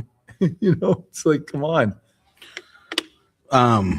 Where do you think that you and John Sununu are on the same page? He's Uh, your opponent, so there's Yeah, obviously- yeah. Well, like I said, the pressure is incredible for me to get out. I'm not going anywhere. It's been fun. I actually enjoy. I love today. I love coming here. I gotta give you props. I mean, this is pretty much a libertarian function, and a lot of the people are very anti-war here. Yeah, yeah. And Yeah. you came here and you talked to them. But once again, I just had a conversation. Let's just say we don't agree on that one thing. So you're not going to vote for me, and you're going to vote for someone else who respectfully is not going to win. And then Chris Pappas is going to be your senator, and that's all right. No, it's not all right. It's not, because there's so many other things that we agree on. Mhm. The libertarian, I don't agree with overregulation. I don't agree with taking away our rights. I don't believe in higher taxes, or respectfully, I don't want to pay any taxes. There's so many things we agree on, but that one issue that just came up, Mm. then they're not going to vote for me. It's very fresh. People are very passionate. Yeah, about of course they are, and God bless them. But be passionate with somebody who you can actually, knock on their door and say, "Hey, Scott, I need you to do something for me." Chris Pappas will never come. He'll never answer the phone. And John, listen, I'm sure he's a nice man. I only met him a couple of times prior to him announcing out of left field. But listen, he was on the World Economic Forum. He's a globalist. He also did the TARP bailout, and then he worked for the very same banks that he bailed out, making millions of dollars. I'm not in the Epstein files, okay? I don't tell good stories. He is. So he needs to answer the questions. Okay, what stories? Where did you meet him? Did you meet him? Was it at Davos when you were working for the World Economic Forum? Was it at the big bank functions, when they had these big, galas and stuff? Where is it? And then when you talk about, his connections, he's on the website as being one of the most prominent Lebanese, which is fine. But, respectfully, that comes with, making decisions that potentially could keep our country safe or not. He's working right now for a company that exporting jobs to China. So I don't have a job. I gave everything up. I'm here to obviously do my very best to earn people's trust and support and hopefully win. I barely lost to Jean Shaheen before. I think 16,000 votes out of 500,000. He got crushed by her. He's been a lobbyist advisor, making millions for almost 20 years. And I've been here working hard, helping candidates get elected. I was just in Wolfboro helping Dale Fincher run in a special election. It's not just about giving a check, which he hasn't done. It's about showing up. So when people say, "Oh, you really battled today," no, I didn't. I love coming here like this because I love people. I love to debate. I want people to know what I think and how I feel and how passionate I am. And I want to hear how passionate they are. But when we disagree, we're not going to go kick the shit out of each other. We're going to go say, "Hey, Tatum did pretty well last night, our first game back. Damn Patriots, man. I was going to sell my tickets, but now I'm not." So there's got to be that common ground and mutual respect, because some of my best friends who I've known since fourth grade, we do the same thing that just happened right there. Same exact thing. And we still go and, have some beers and relax. Yep. And that's what's missing about DC. You're either with us or you're not. Mm. You're either yes or you're no. What do you think's caused that over the years? I think for me, it's crystal clear. In the olden days, meaning, 20 years ago or so, they didn't go home on Thursday afternoon at 4:30. They stayed the whole weekend, and they didn't come back at Monday at 7:00 for a fake vote. They stayed the entire time. Their wives were there. Their families were there. They were playing soccer together. They were doing baseball, t-ball, basketball, church, right? And so if you said something or did something to a colleague, your wife or husband respectfully would say, "You better pick up that damn phone and call so-and-so and apologize. I can't believe you said that to him or her on the air. Shame on you. Do it right." So there was that connection. You had to look them in the eye, because you went to church with them, and that's gone. It's like in social media, quite frankly, that instant gratification, always banging away. Look at AOC. She says something, and then she puts out a fundraising email, raises a shit ton of money. It's what it's all about. That familial and familiarity is gone. You see that divisiveness with everyday people now too. I know. It's like I will go door knocking and listen, I'm assessor, selectman, state rep, state senator, U.S. senator, U.S. ambassador, married 39 years, 2 daughters, 4 grandchildren, I work hard. And are you a Democrat or Republican? I'm a Republican. Door shuts. Or they start going, Trump, Trump, Trump. I said, well, Trump endorsed Sununu. So does that mean you can score me? Well, you're still a Republican. I can't win. Yeah. So you were in was it the Wolfboro area that you were door knocking? Yeah, this morning. Yeah, I went to a Chase the Vote event with Dale. Yep. He's a good guy. He's a great guy. How'd it go? Well, today I went out with him myself Yeah. a couple of days ago, and the mud and walking and everything, and I learned a lot about him and why he's running, which is great. And we went to probably 40 houses, and we probably met 17 people. And hi, what are you doing here? I'm already voting for you. Go somewhere else. Here, let me give you this address for you to go. And to me. And by the way, I'm voting for you too. Thanks for helping him. The response was great. I really hope he wins. He's working hard. Yeah, he will. I'm sure he will. So what do you got for events coming up?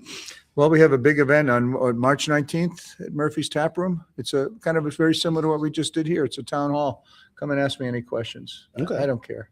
What time is it? 7? Murphy's? 6?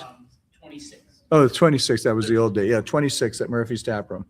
So that's one event, and I'm everywhere. I'm going everywhere. I encourage people to, go to scottbrown.com, sign up and volunteer. This is really a GOTV effort. That's how you win. Remember, the people in D.C. endorsed Chuck Morse, and Don Bolduc won 52,000 to 50. That's the turnout number. That. So what D.C. does, they're not going to tell people in New Hampshire how to vote. Just not. And so, yeah, we have those. I have an event right after this. I'm going to go help someone who's running for Senate in Dover. And it's I really enjoy getting up every morning. I'm on the phone 3 hours a day, raising money, asking people all over the country, hey, can you help? And it's been good. It's good, positive. Well, I want to thank you for stopping by. And Yeah, thanks. sitting down. Sorry it took so long. I appreciate you That's waiting. fine. Hey, you're busy talking to people. Yeah. And, sounds Yeah. like some deep conversations. I think Yeah, that, good conversations. that I think a lot of people in Washington need to hear. Me as a little guy, I'm worried about the debt. Yep. I'm worried about affordability, Check. and I don't think that we can have that taken care of if we're running a deficit. I couldn't run my household with a deficit. Nope. And Washington shouldn't be allowed to do it. Amen. But I can't also say, I can't not be in debt if I'm like going to war with my neighbor. So a lot of us younger people are worried about what's going on the national stage. Yeah. And I voted for Trump 3 times. Yeah. Yeah. Can I just add something to that? Yeah. I don't disagree. Well, first of all, we agree on the first 4 things. Yeah. Okay. So, at what point, though, here's what I was saying to them. At what point, after 40 some odd years of them being that bad neighbor, like you wouldn't take it for 43 years with your neighbor. If that neighbor was threatening you and killing your dogs and harassing your kids and drawing that line in the sand and crossing it all the time, and you've warned them and warned them and warned them, you wouldn't take that. You would go to that war. You would draw that line and you would do something, whether it's legally or personally. And That's kind of where I'm at. I see what you're saying. Yeah. I mean, But I would say that as I'm not even 40 years old, and I've been told for the last 20 years that Iran is months away from a nuclear weapon. And when I was a teenager, we went to war with Iraq for that same very reason. We never found nuclear weapons. well, So people are skeptical. Iraq, I don't disagree with you that I wasn't, Iraq's a whole different animal. Like I say, different time, different place, different circumstances. I believe based on the amount of information I could get that they were in fact close. They admitted that they had enough fission material to build 11 nuclear weapons. They said that. So just when they started negotiations, so that's out there. It's the first thing they opened up the discussion with. Just now? No, like a few days ago before they said, yeah, screw this, we're going to go. Oh yeah, it's public record. I mean, how do you, once again, using the neighbor analogy, you don't want to go to war. If someone was harassing my children and killing my dog and poisoning them, I'll go war and with them too, threatening, yeah. I'm gonna do the right thing in my mind. That's who I am. I'm not going to take that shit. And I feel that it was at the point, not only for us, but for, and you just forget about Israel. Okay. but their allies, our friends in that region, the Saudis, the UAE, Kuwait, they're always being threatened and bullied by Hezbollah, Hamas, and the Houthis, the Strait of Hormuz, based on their support. So once again, at what point do you say? So we're at it's the what point. And I think that point was reached, and I hope the president, it's been a week, I'm hopeful that it'll stop soon. Me too. And I hope we don't lose any more soldiers in the Amen process. to that. Yeah, Joni Ernst was here, and they were from her state. Yeah. Well, thanks for coming, All right. Scott. Good. Best to you and your family. Best of luck. Yep. All right. Stay tuned, everybody.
All right, now we're back.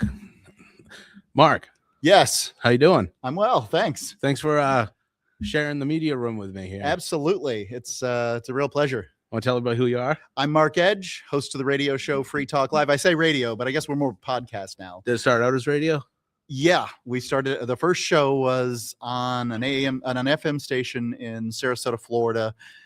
Actually coming out of Rotunda, Florida. I know you don't know where that is, and that's fine, but it was 4,500 watts. The FM could barely make the trip from the tower to the studio. Oh, really? I mean, it was a small station, but we were wall-to-wall calls that first night and had a blast. Nice. Just so much fun. And now it's mostly podcasts. Yeah. Of course, the industry's changed, but the audio is all the same. Still got the microphones and that kind of thing. Do you come to every Liberty Forum? I've been to most of them. I was at the first one in 2007. Yep. And I've emceed here. I'm running the auction, and just generally, I try to support the Free Staters as best I can. Do you live in New Hampshire? Well, today, no, but I have called New Hampshire my residence pretty much every year since 2006. I might go ahead and change it back to my residence in the near future, though. So you're close then. I'm in Florida. Oh, you're in Florida. Okay. Yeah. Mom's having some health issues. Okay. So tell me about your radio show. Sure. Free Talk Live has been around for 20 years or so, and we get, it's hard to, I don't know the numbers these days, but I mean, there's times when we were getting millions of views per show and, things like that. So listens per show. Yeah. Is that through broadcasting or It online? that was basically radio. So, radio is much less active than a podcast. You've got to go out, get the podcast, bring it back, listen. Podcast listeners tend to listen from the start to the end. They're just a much better listener than a radio listener, you know. You play music, or is it all talk? All talk. All talk. Yeah, but we're a libertarian show. We talk about current events and things like that. I'm doing more interviews now because, and by the way, we're trying to change the branding, and it's been 20 years, so it's hard for me to do. We're trying to change the branding to Freedom Talk as opposed to Free Talk Live. The reason being is we're not live that much anymore. Oh, yep. Yep. That makes sense. Yep. But we're streaming live now, right? We are. Yeah. So what's the libertarian movement like down in Florida? Oh, I don't think that it's worth being caring about libertarianism unless you're in New Hampshire. I really, you know, if you care about libertarianism, you need to just sort of move up to New Hampshire, because this is the only place where liberty's winning. It's where liberty even has a chance, where liberty's in the running. Yeah, I know they say that Florida is the second freest state, and Yeah, they say Free State Florida. All the yeah, time. free state Florida, free state of Florida. And I'd say that Florida has the best claim, but it's sort of kind of a libertarian right, you know, kind of thing, as opposed to in New Hampshire, you know, they've been named the freest state in the union almost every time that it's been offered by the Cato Institute. I think is the one who's sponsoring it now. Started out with the different organizations, moved around a little bit. So, I mean, I spend no time thinking about libertarianism in Florida. No. I will interview people from my studio. So I'll sometimes interview people from New Hampshire in my Florida studio when I'm not in New Hampshire. But yeah, I mean, this is far and removed, completely a different league. So who are the people that you interview the most? Like I'll interview a lot of politicians, Yeah. mostly local state reps, stuff like that. Sure. By and large, it's the sort of libertarian luminaries, people who are working on projects that are intended to forward liberty.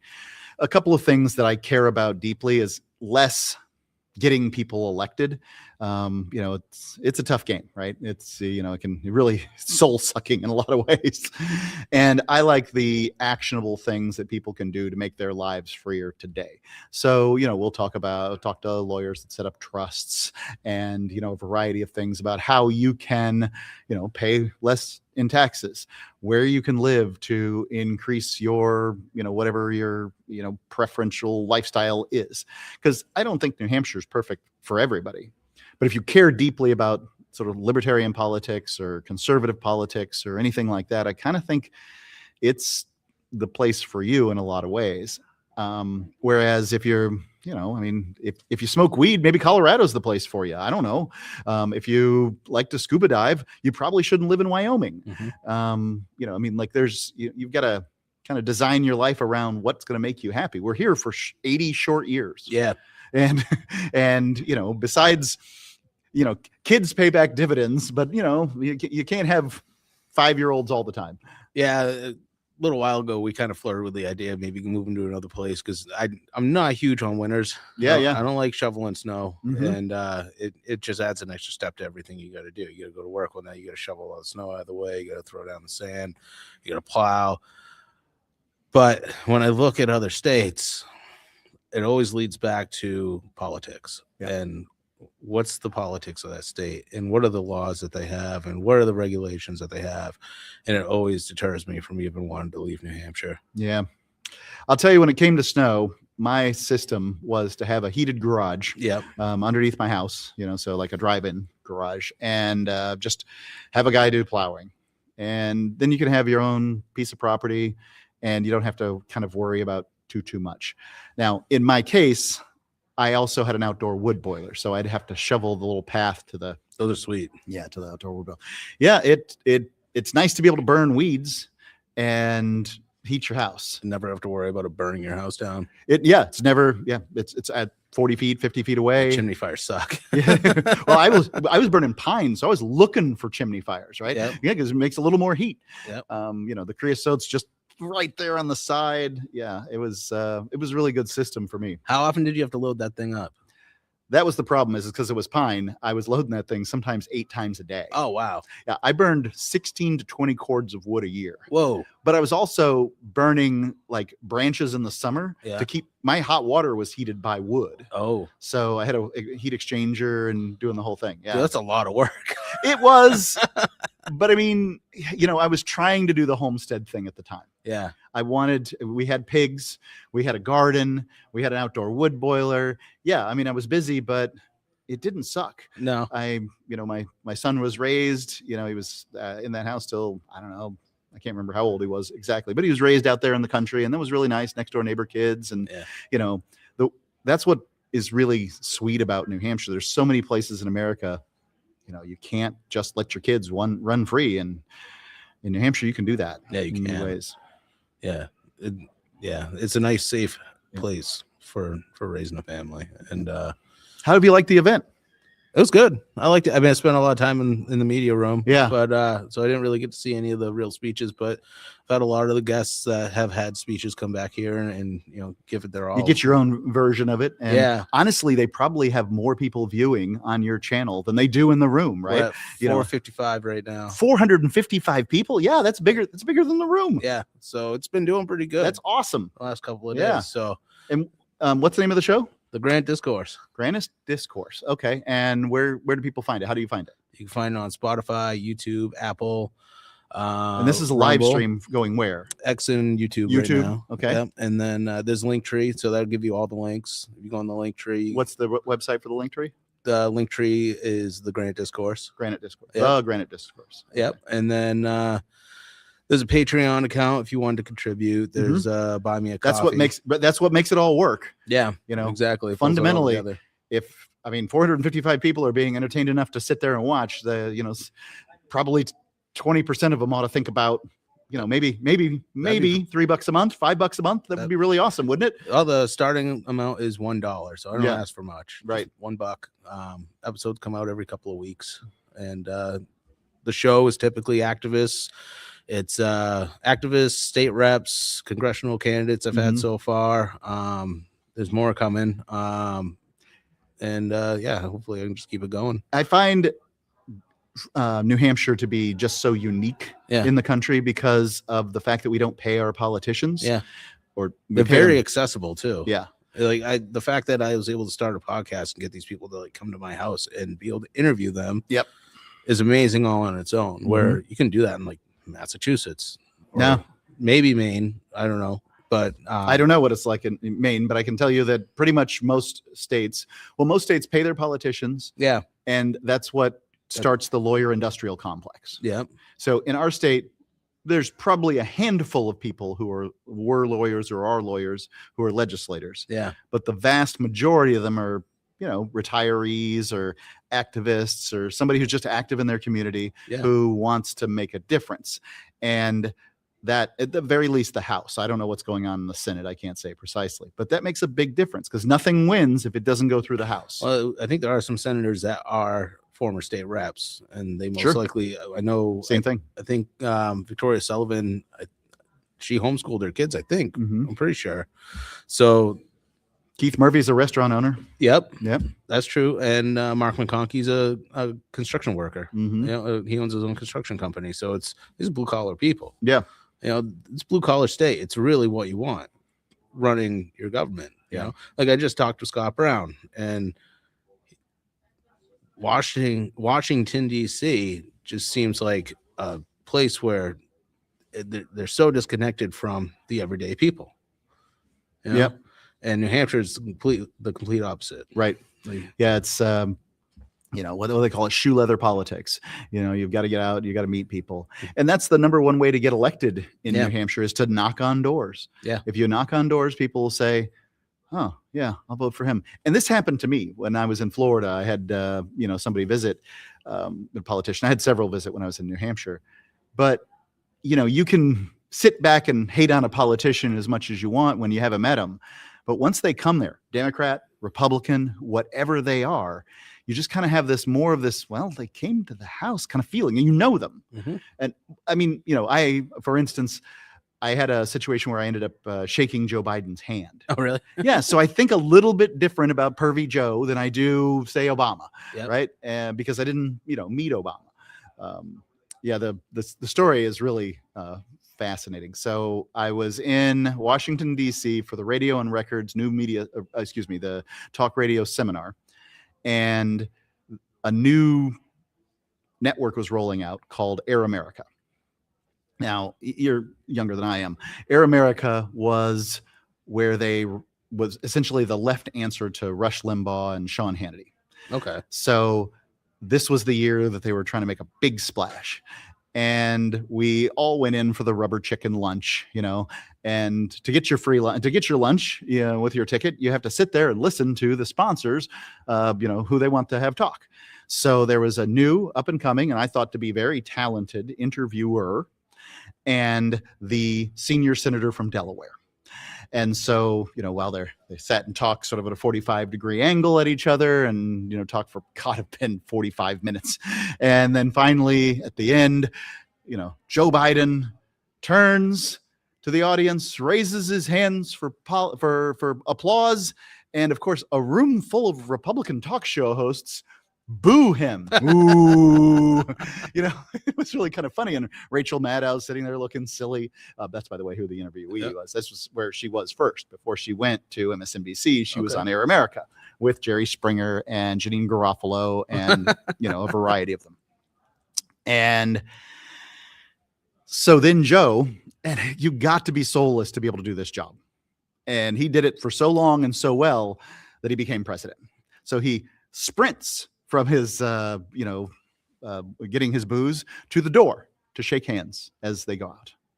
And basically my business partner and I, Ian Freeman, who's currently in prison for selling Bitcoin without a license, freeiannow.org. Please go to freeiannow.org and sign my petition. Ian is right behind me and we're going out, right? So Joe's shaking hands. There's like 2 or 3 people in front of me before, and he's like shaking hands. I'm like, fine, I'll shake your hand, no problem. And remember, he's nothing. He's not the vice president of the United States. He's the senior senator from Delaware, the most nothing state in the union. And I'm from Florida. What do I care? Mm-hmm. And so shake his hand. Now my business partner is kind of our, we're both talk show hosts. His shtick is, I hate politicians, and all of them. Well, he sees what's going on. And what's he going to do to get out of the situation? Well, he decides, you know, either all out or you're all in. So he leans in, sticks his hand out. Joe's like, hey, somebody wants to shake my hand, goes in for a double, right? And then Ian pulls it back, slides it through his hair, right? And everybody behind laughs and, you know, jeers and points and, you know, that kind of thing. And I'm 17% sure that that at the very least played into the fact that he went to prison under the Biden administration. Like he was charged under the Biden administration, went to prison under the Biden administration. And I just figure one of his handlers just remembers the situation. We got that Ian guy finally. And yeah, so that's what happened. So Ian Freeman, I don't know much about him. Yeah. So Ian and I, we were Free Talk Live hosts we started in 2002, and, you know, Free Talk Live still exists. So freetalklive.com. He and I more or less were the first part of the Free State Project. They credited us with, I think, 1/4 of the people who signed the statement of intent at one point were, you know, put down Free Talk Live as where they heard about it. And that probably makes us you know, like almost everybody in the place is 2 or 3 degrees from Free Talk Live. Mm-hmm. You know, if they didn't hear about it on Free Talk Live, they heard about it from a person who heard about it on Free Talk Live, or from a person who heard it on Free Talk Live.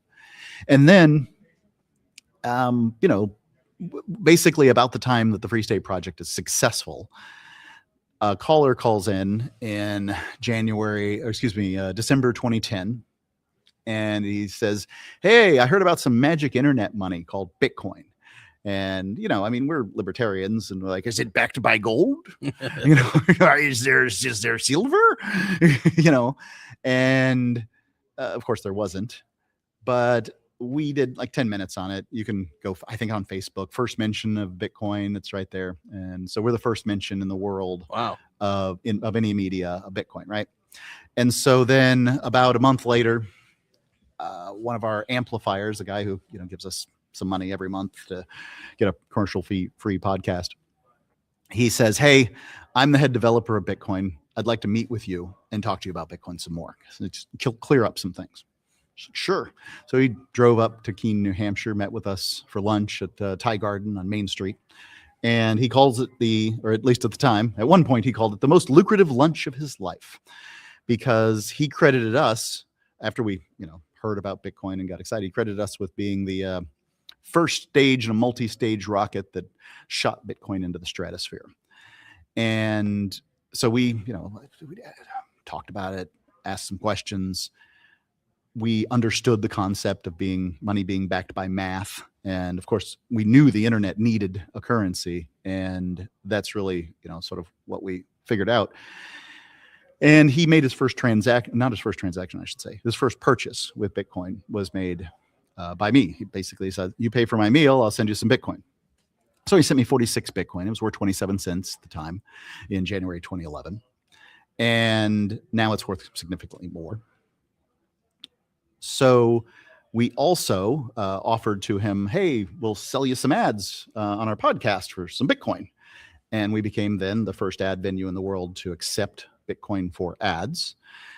And pretty soon, all the excitement that was happening around Bitcoin, we're the only place in the world you can use Bitcoin to advertise. You really couldn't buy much in Bitcoin back then. Some alpaca socks, VPN services, and girls gone Bitcoin, right? You get some cam girls, and then there's Free Talk Live, right? You can advertise on Free Talk Live. These two guys talk about your thing. And so Bitcoin was worth $1 at that time. It went from 27 cents, right? When the moment we saw it, went up to spiked to $30, and then it fell. Yeah. Fell back to $1. And that's the time when it fell that buck that I said, look, if Bitcoin can hold on to its value as $1, then it's worth $1 million. So I'm quoted as saying, if Bitcoin's worth $1, it's worth $1 million. And then, some of the other guys start coming into Bitcoin about this time frame, and the snowball begins to build and build. But some months we were billing $20,000 a month was kind of what our show was doing in order to keep things going and be in good shape. We had to get between $10,000 and $20,000. 10 was a bad month, 20 was a good month. Mm-hmm.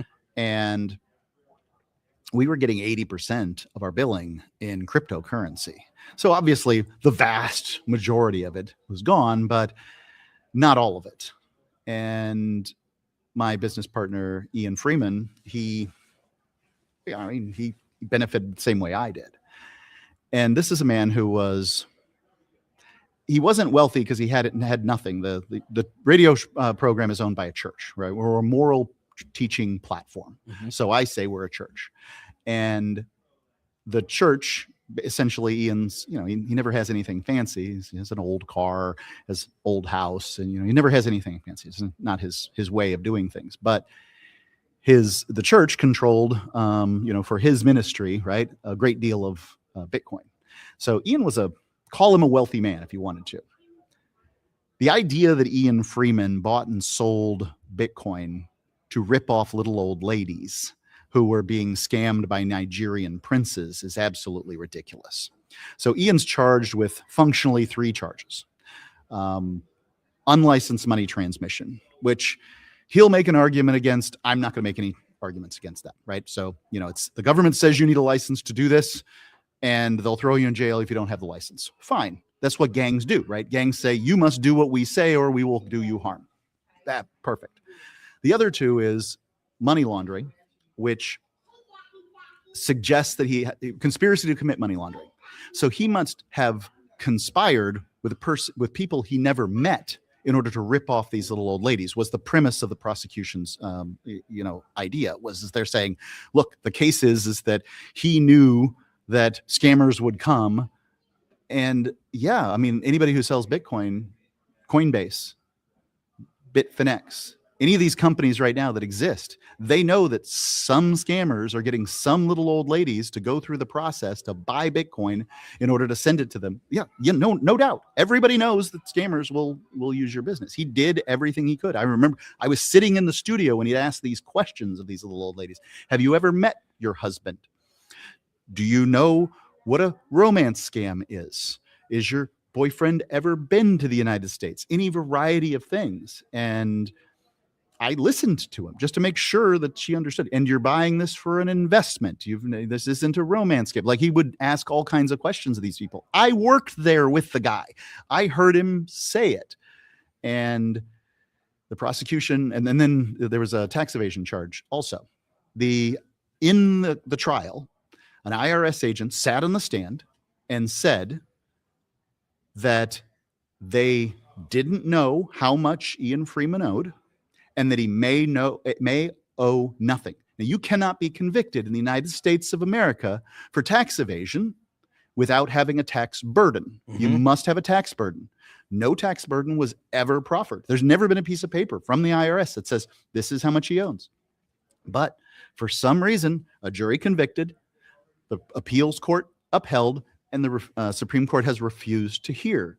Now, I have no explanation. I'm told that this is the best court system in the world. I'm told that we have the best criminal justice system in the world. But to me, the fact that, one of the criteria was unmet is very difficult to understand how that can be. But here we are. So freeiannow.org. How much time do you have? He got 8 years. In federal prison, you'll do about half if you're a nonviolent offender. And I can't tell you how funny this is going to a drug treatment program where he will get the remainder of his sentence off once he is in it. I believe he'll be in April. It's a 9-month program. And then once he graduates, he gets to do the rest of his sentence at home in some manner. Pardon me if I don't know the specifics of whether it's a halfway house or his house or whatever, but my weed smoking business partner has got to go to the drug treatment prison. It's hilarious to me. He said, this is just a little advice for all the listeners out there. If you go to federal prison, be sure to tell them that you have done drugs when you come in, because that way you'll be eligible for the program. If you say, nope, never touch drugs, then, which, I mean, I might say that, right? If I go in, like, none of your business what I've ever done. I might say that, but yeah, I mean, in this case, it was beneficial. I'm sure, and I know the way Ian is. Ian would be, absolutely, I've smoked marijuana. Smoked copious amounts of marijuana. I smoked like a broke microwave at one point, right? Like, he was, that's what he would do. But, yeah. Well, Mark, thanks for sitting down with me. Thank you. It's been fun sharing the media room, and hopefully I'll see you next year. Absolutely. Thank you very much, folks. I hope you appreciate the live stream here. All right. We'll be back in a little bit. Thanks.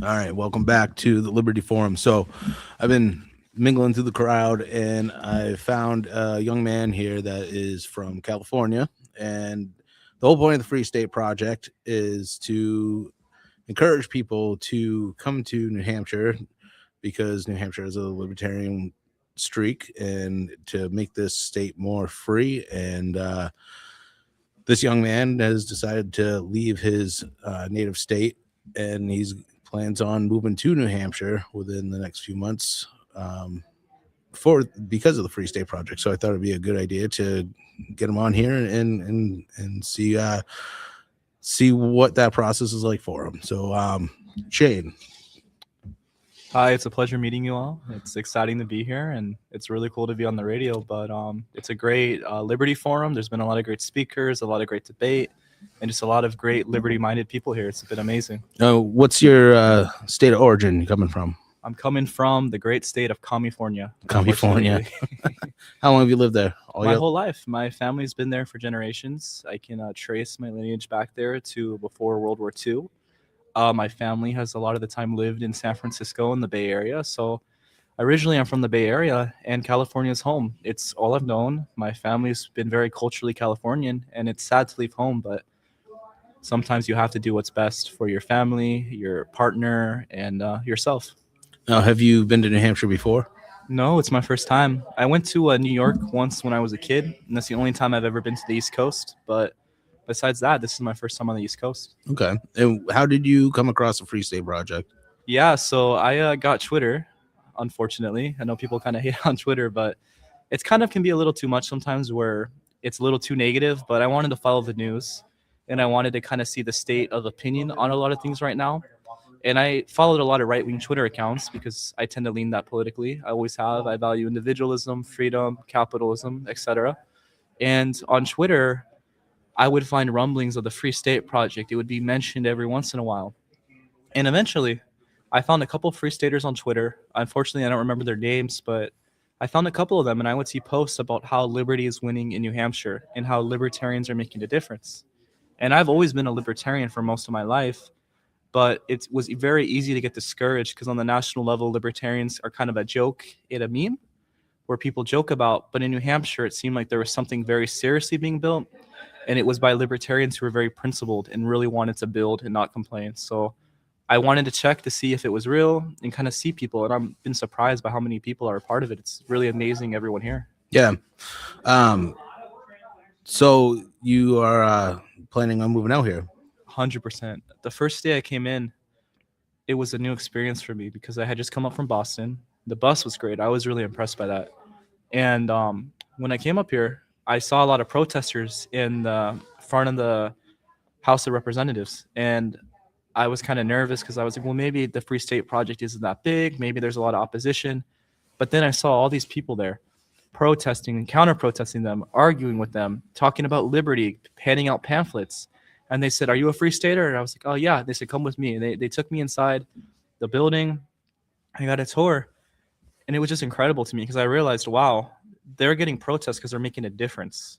They're protesting libertarians because there's so many of us here that they're able to make legislative improvements and move it in a libertarian direction. And it really inspired me. So after the tour, I hung out for a bit. I got dinner with people. I had great conversations with people from all walks of life.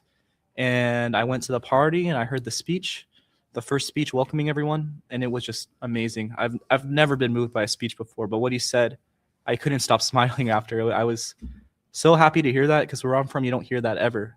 I've now only met one libertarian in California, so to hear that was really moving. It really inspired me a lot. Now, the state that California is in now, is it any different than when you were younger? Or has it always been that way? It's changed a lot. I was born in 2004, so I grew up in Silicon Valley. So I grew up kind of at the tail end of that Silicon Valley entrepreneurship spirit. I came from a family that was involved with IBM. My grandpa was back in the day. He helped develop like some of the first computers. And I always grew up in a family where they were very much like that California class of builders. Like you go out, you take risks. And obviously in California, it's very liberal, but I always grew up in a household where capitalism is one of the fundamental values of the United States. Like it's a good system.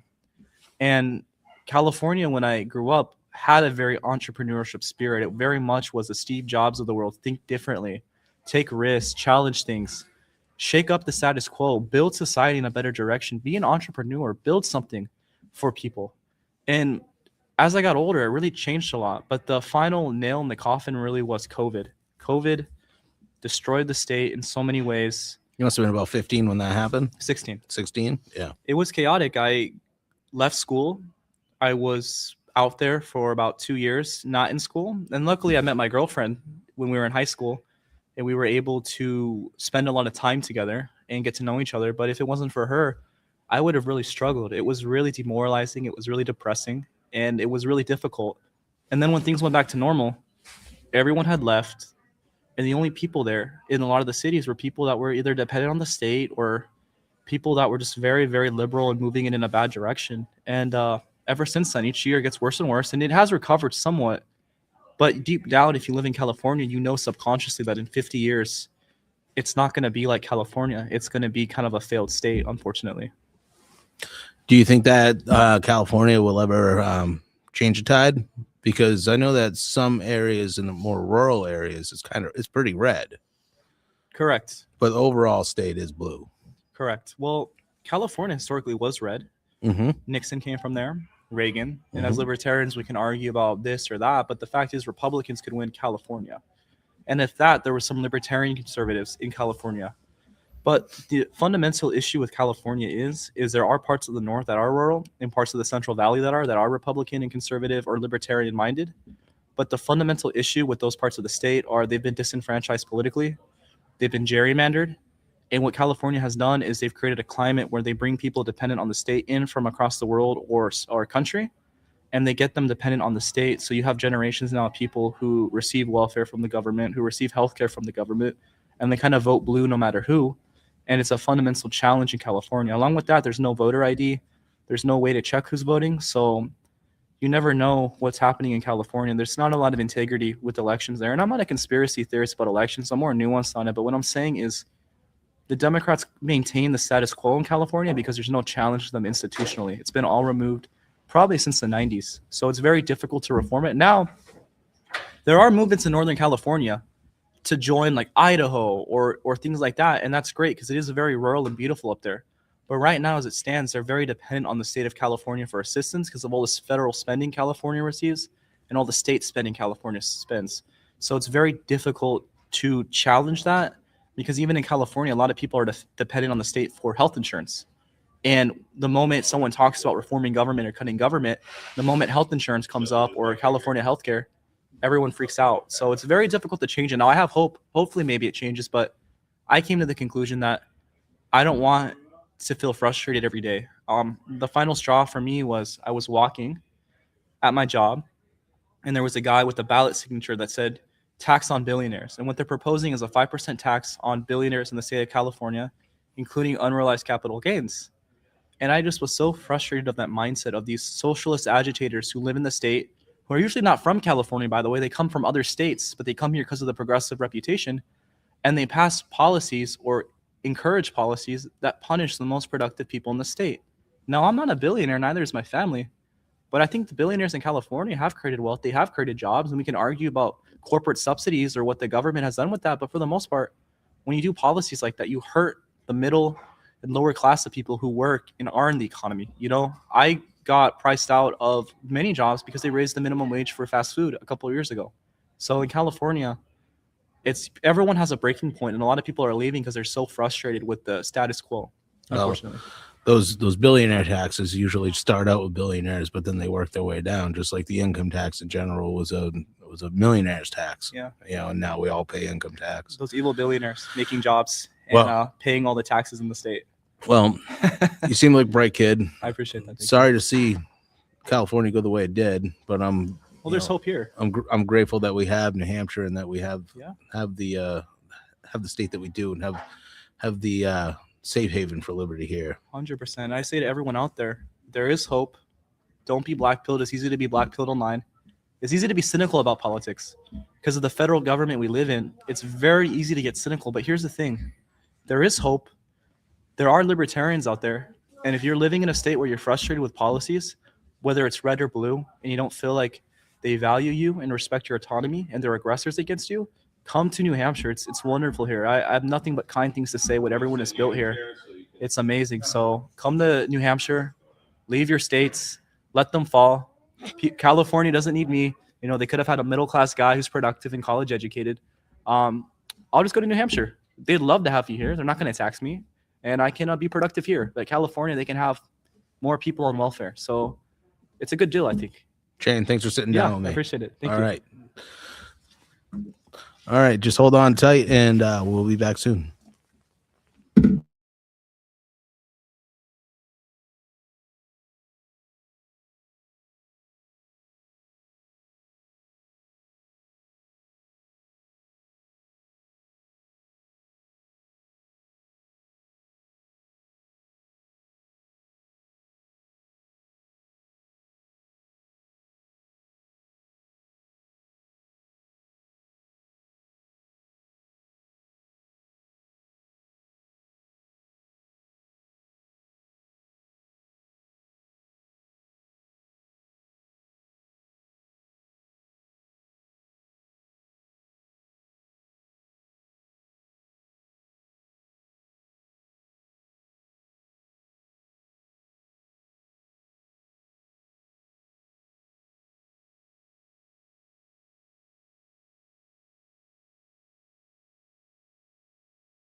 And we're back.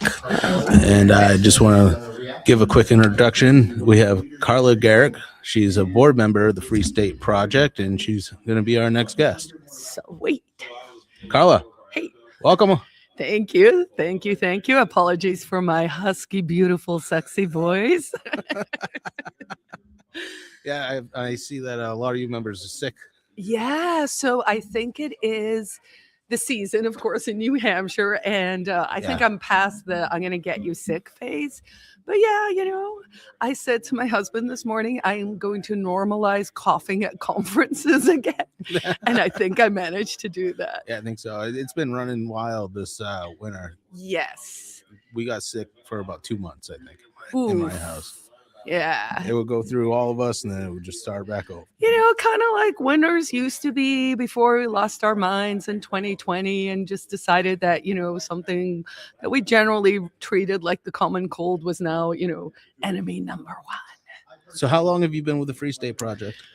I have been with the Free State Project since 2005 was my first Pork Fest. Okay.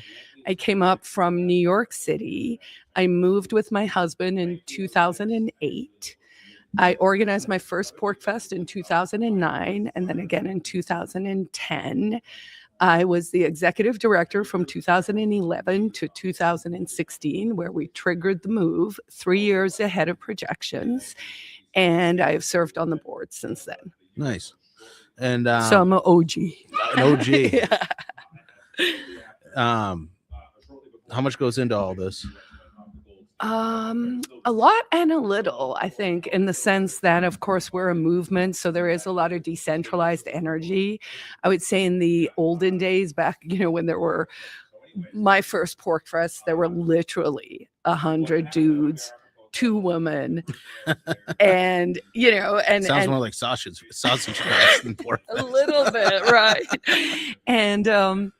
And so back then it was a little harder, like we used to drive 2 hours just to go to someone else's party or to whatever. But of course, now as we've grown, which is great. I mean, I'm not complaining. It's become a little more regional and all of that. But it's actually amazing because I think the number one thing I love about the Free State Project and what we're building in New Hampshire is that it is so self-directed, but it's also a purpose-driven life, right? Like you decide you're going to move here or you become activated as a local, and then the sky's the limit. It's funny to see. Like I know I mentioned it a couple times on the live stream here because we have a I'm not a Free Stater. Not yet. But now I'm going to be called one just because I was here. Right. It's guilt by association, Well, have you ever been a member of the Free State Project? It feels a little that way. It does feel a little persecution-ish. Yeah. And it's usually from like leftists that are from out of state. I mean, oftentimes it is. It's often just people who don't really understand what we're about. It's politically, people use it as sort of a Fear tactic. Yeah. And liberty is scary. Liberty is scary, and it's a collectivist tool, right? Yeah. Like, so suddenly if you just call everyone this one name, you can tarnish people, a whole group of people, because there's possibly like one outlier. Like, here's a perfect example. Chris Cantwell, the crying Nazi. I don't know if you're familiar, but it was the dude who went down to like Charlottesville and with these tiki torches. And he was up here for a short while, and we realized, oh, this is a problem child that, he ended up in prison. He got released. He just recently strangled someone on the streets of Manchester again and is back in the clink and all of that, right? So a bad dude, right? Like a bad dude with bad ideas.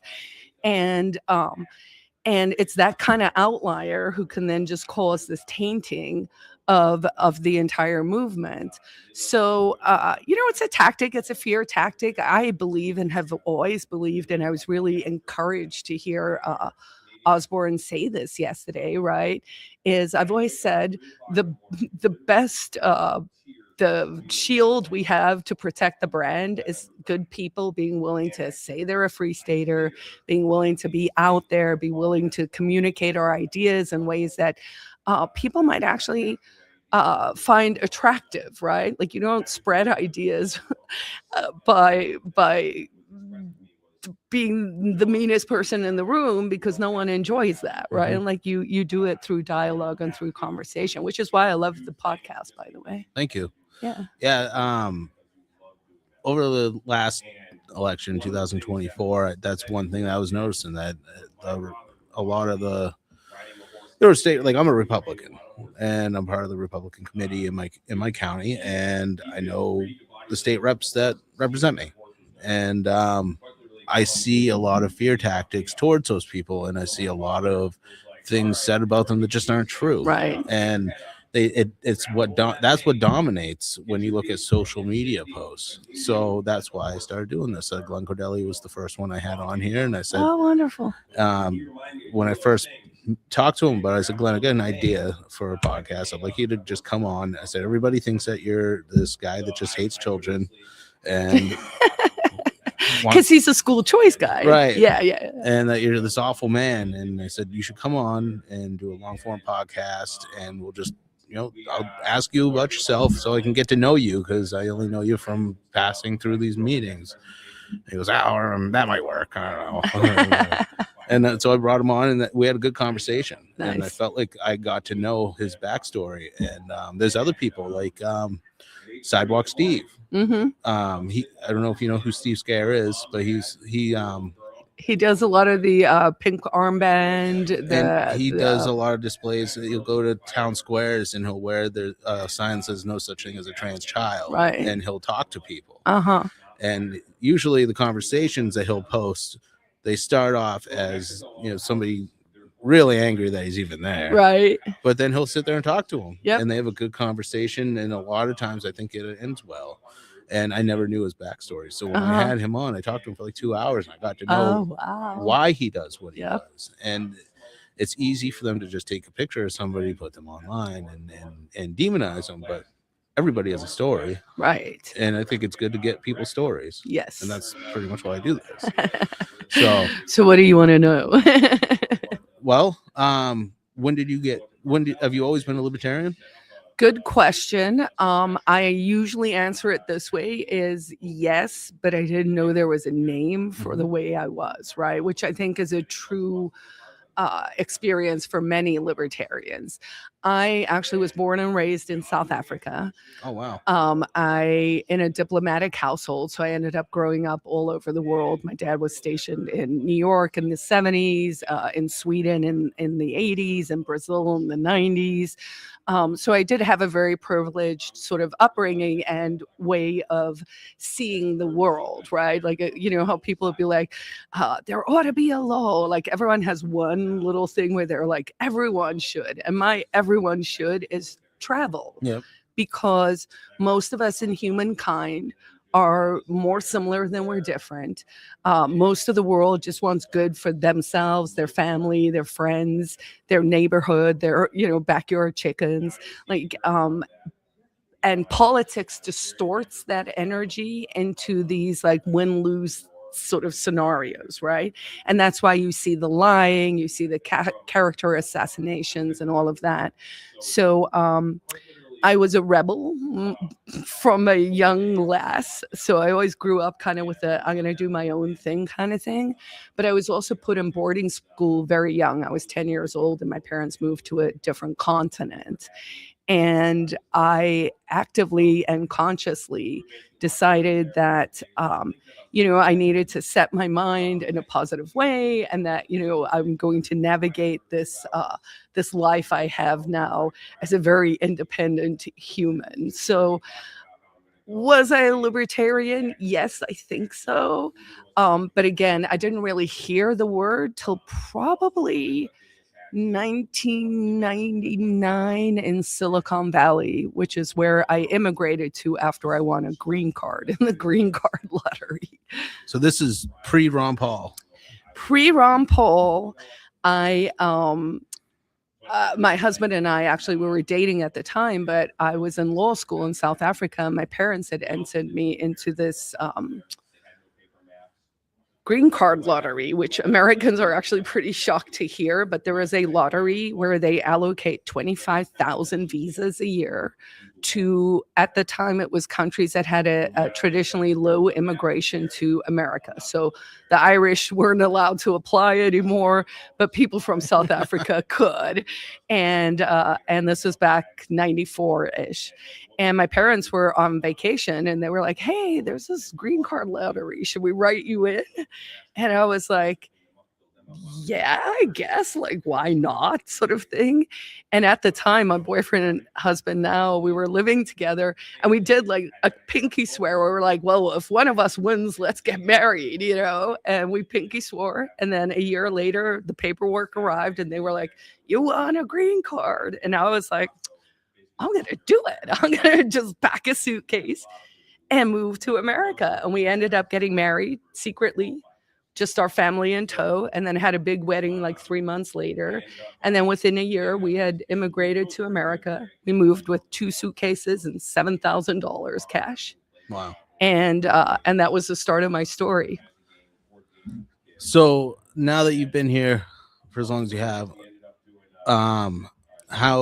how different has the country been from the moment you came here to the moment from today? So it's actually like almost cyclically, hilariously similar, except that the parties flip. So I will give you an example. If you're an immigrant, you are actually quite sensitive to whatever the national flavor on immigration is at any given time. Now, I am a naturalized American citizen. I'm grateful, happy, blessed to be an American citizen. I choose my New Hampshire citizenship first, of course, but and so I recall back in the 90s when the Republicans were for what people colloquially call open and closed borders, which is a very unintelligent, in my opinion, way to define very nuanced conversations, right? But back in the 90s, the Democrats were anti-immigrant. The Republicans were kind of pro-immigrant. And now, of course, that sort of has flipped, right? Yeah. So in 25, 30 years, it has totally changed. And, you know, I would encourage folks actually who are listening, play around with the LLMs and actually go track like the messaging, because the shell game of politics becomes very obvious. Like, I'm a big proponent of, if you're being swept up in slogans and sort of moods and sort of the feels in a way where you're like, I wasn't this way 2 years ago, but now suddenly I am this way, you're usually being manipulated. And honestly, with these little things in our hands, the level of mind control that I am noticing people suffering from is remarkable. So immigration was sort of one of the places I saw it, and I forget actually what the question was. We could do Ron Paul. How much has it changed? You said how much has it changed? It's pretty much the same, just flipped. Sort of the same, but flipped. Yeah. And then to some extent, and this will sort of date me as an old school Free Stater, but I don't particularly give a crap about the federal government anymore. I think the whole idea of the Free State Project and the movement we've built here in New Hampshire is so that we don't have to care about this sort of polarization and this sort of way that people get swept up. And instead, we can come to New Hampshire and we can build and we can move forward. And this Liberty Forum to me has been just amazing, right? Like, I got your text, or someone texted me and said, come over. And I was listening to a panel discussion with Michael Vose, who's a 12 term, I believe, like, or 10-term state rep, who I met many, many moons ago. Keith Ammon, who's an early Free Stater mover, high-tech guy. He also came from like the high-tech background that I came from. Sitting there and literally talking about the Bitcoin reserve we've introduced, the nuclear we're going to start to do, the fact that there really is an appetite here in New Hampshire for small modular reactors, for this like amazing things that we're actually accomplishing. And I firmly believe we mostly get to accomplish those things because we don't fall into the distractions of the shell game of politics as usual. I like that. That sounds like a good message. Thank you. Carla, I want to thank you and everybody from the Free State Project for inviting me to come and sit in here and interview people. I'm so glad you came. Did you have a good time? I did. Yeah. Yeah. What was who was the most interesting person you talked to? You better say me. I'm kidding. I'd have to go back and watch the whole thing again because Oh. it's been 2 days of interviewing people and it all seems to just blend together now. Oh, right. I believe you. I believe you. And we have so many fascinating people and people genuinely, I'm not sure quite, is your audience is mostly local or it's I would think so. international Yeah. or It's actually, Oh. I think most of the followers I have on X are probably Free state staters. reps. State reps. See, that's great though too, right? Yeah. Giving them that platform. Actually, I'm going to tell you this cute little A story. lot of free staters, though. Yeah. Yeah, well, I think we're hungry for content. One of the things I actually want to do this year, we've been talking all Liberty Forum sort of vision wise, right? And I did 3 talks. The one was talking about what should free staters be measuring, and really the goal there is to be like, hey, that's great, I love that we have all these state reps and everyone's like excited about their incrementalism, but big picture, where do we think we're going, right? So what we measure is what we manifest. And so I wanted to have that sort of conversation. And then we had the discussion about the morality of, going after crypto prisoners of war and Free Ian and Free Ian Now. And everyone who's listening, please do go to freeiannow.org and sign the petition. Why? Because those numbers actually matter when we talk to the president or his staff or whatever for clemency. So by way of example, Ross Ulbricht, who of course was freed by Trump and with a full pardon, he was impressed that there were 500,000 signers on the petition, right? Because that gives credence to the fact that, hey, yes, there may only be 1% of us, but we can sway a actual election, right? Like it's not just it's a credible threat, but it's not just a threat. It's actually real. Well, Trump didn't go to the libertarians for no reason. Right. But he made a good case. Like, what are you going to do with your 3%? Right. And whether or not that's going to backfire, well, no, I don't know. And then I wanted to say the third thing, because this is something people should know about, is we did this whole refresh on PorcFest. Yeah. And so PorcFest 2026, the next generation, right? Because we are multi-generational now, point, it's amazing. Like I've literally watched children get born and go to college and get married now. Like That's I've cool. been here long enough, right? And so what we're doing is PorcFest used to be at Rogers on the campground. And so it was one campground. And what we're doing is we're taking that concept of the hubs and all the different campsites and people doing programming, doing their little flavor of things, and we're going to zoom out and we're going to do it all over the state. Oh. And the reason we can do that is because we now have enough builders, right? We have scores of clubhouses, we have farms, we have homesteads, we have 3 or 4 schools that want to participate. Someone just came to me as I was walking here and they're like, we better do an event on that island in the Naval Yard. I was like, okay, let's make that happen. So looking at this sort of looking back to what we've done in the past, but then also looking forward, these events are like the moment, right? Like people get to come, they get to mingle, they get to network, and then we get to build the future. So that panel I was mentioning, it's amazing. Like Michael Vose, Keith Ammon, and Sarah from AFP, and just hearing them, Mike Vose, I think I said Peter, but I meant Mike. He's like, yeah, every town in New Hampshire should have its own small modular reactor. And I was like, yeah, we should. That would be awesome. And it's beautiful to see like these older legislators who are so open to embracing the technology and the future that we need to really enhance the New Hampshire advantage, but also really get us to being the free state. Yeah. where can people find you? I think you have a podcast, right? That's why I was telling the story. Okay, yes, I do have a podcast. It is called The Independents. It's also a cable access show on Manchester Cable Access Television on public access TV. Okay. And someone said to me at lunch yesterday, they were like, Carla, I was over at the Derryfield restaurant a couple of weeks ago. And I'm like, yeah. And he goes, they have the 3 TVs over the bar. And he's like, so there's the news on one, there's sports on one, and there's your rinky dink show on the third TV. And I was like, really? And he's like, yeah. And I was like, I dig it. Nice. I dig it. So people can find me by my name, of course, Carla Garrick, and the last name's hard. It's Gericke. I don't hide. I don't have a nom de plume. I'm out there. It's my name. It's my ideas, and people can follow me Facebook, Twitter or X. Instagram is more my artsy, like mushroom photos kind of stuff. And then, of course, The Independents, which is on YouTube and on Odyssey under Carla Garrick TV. Thank you, Carla. Thank you. All right.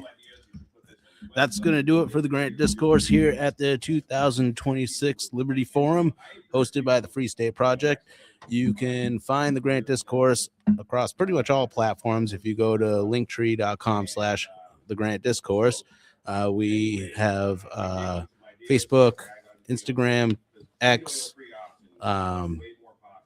TikTok. You can listen to the show on YouTube, Spotify, Apple, and Rumble. So make sure you subscribe to all, if not some. So, and you can also contribute to the show by finding us on Patreon and buy me a coffee.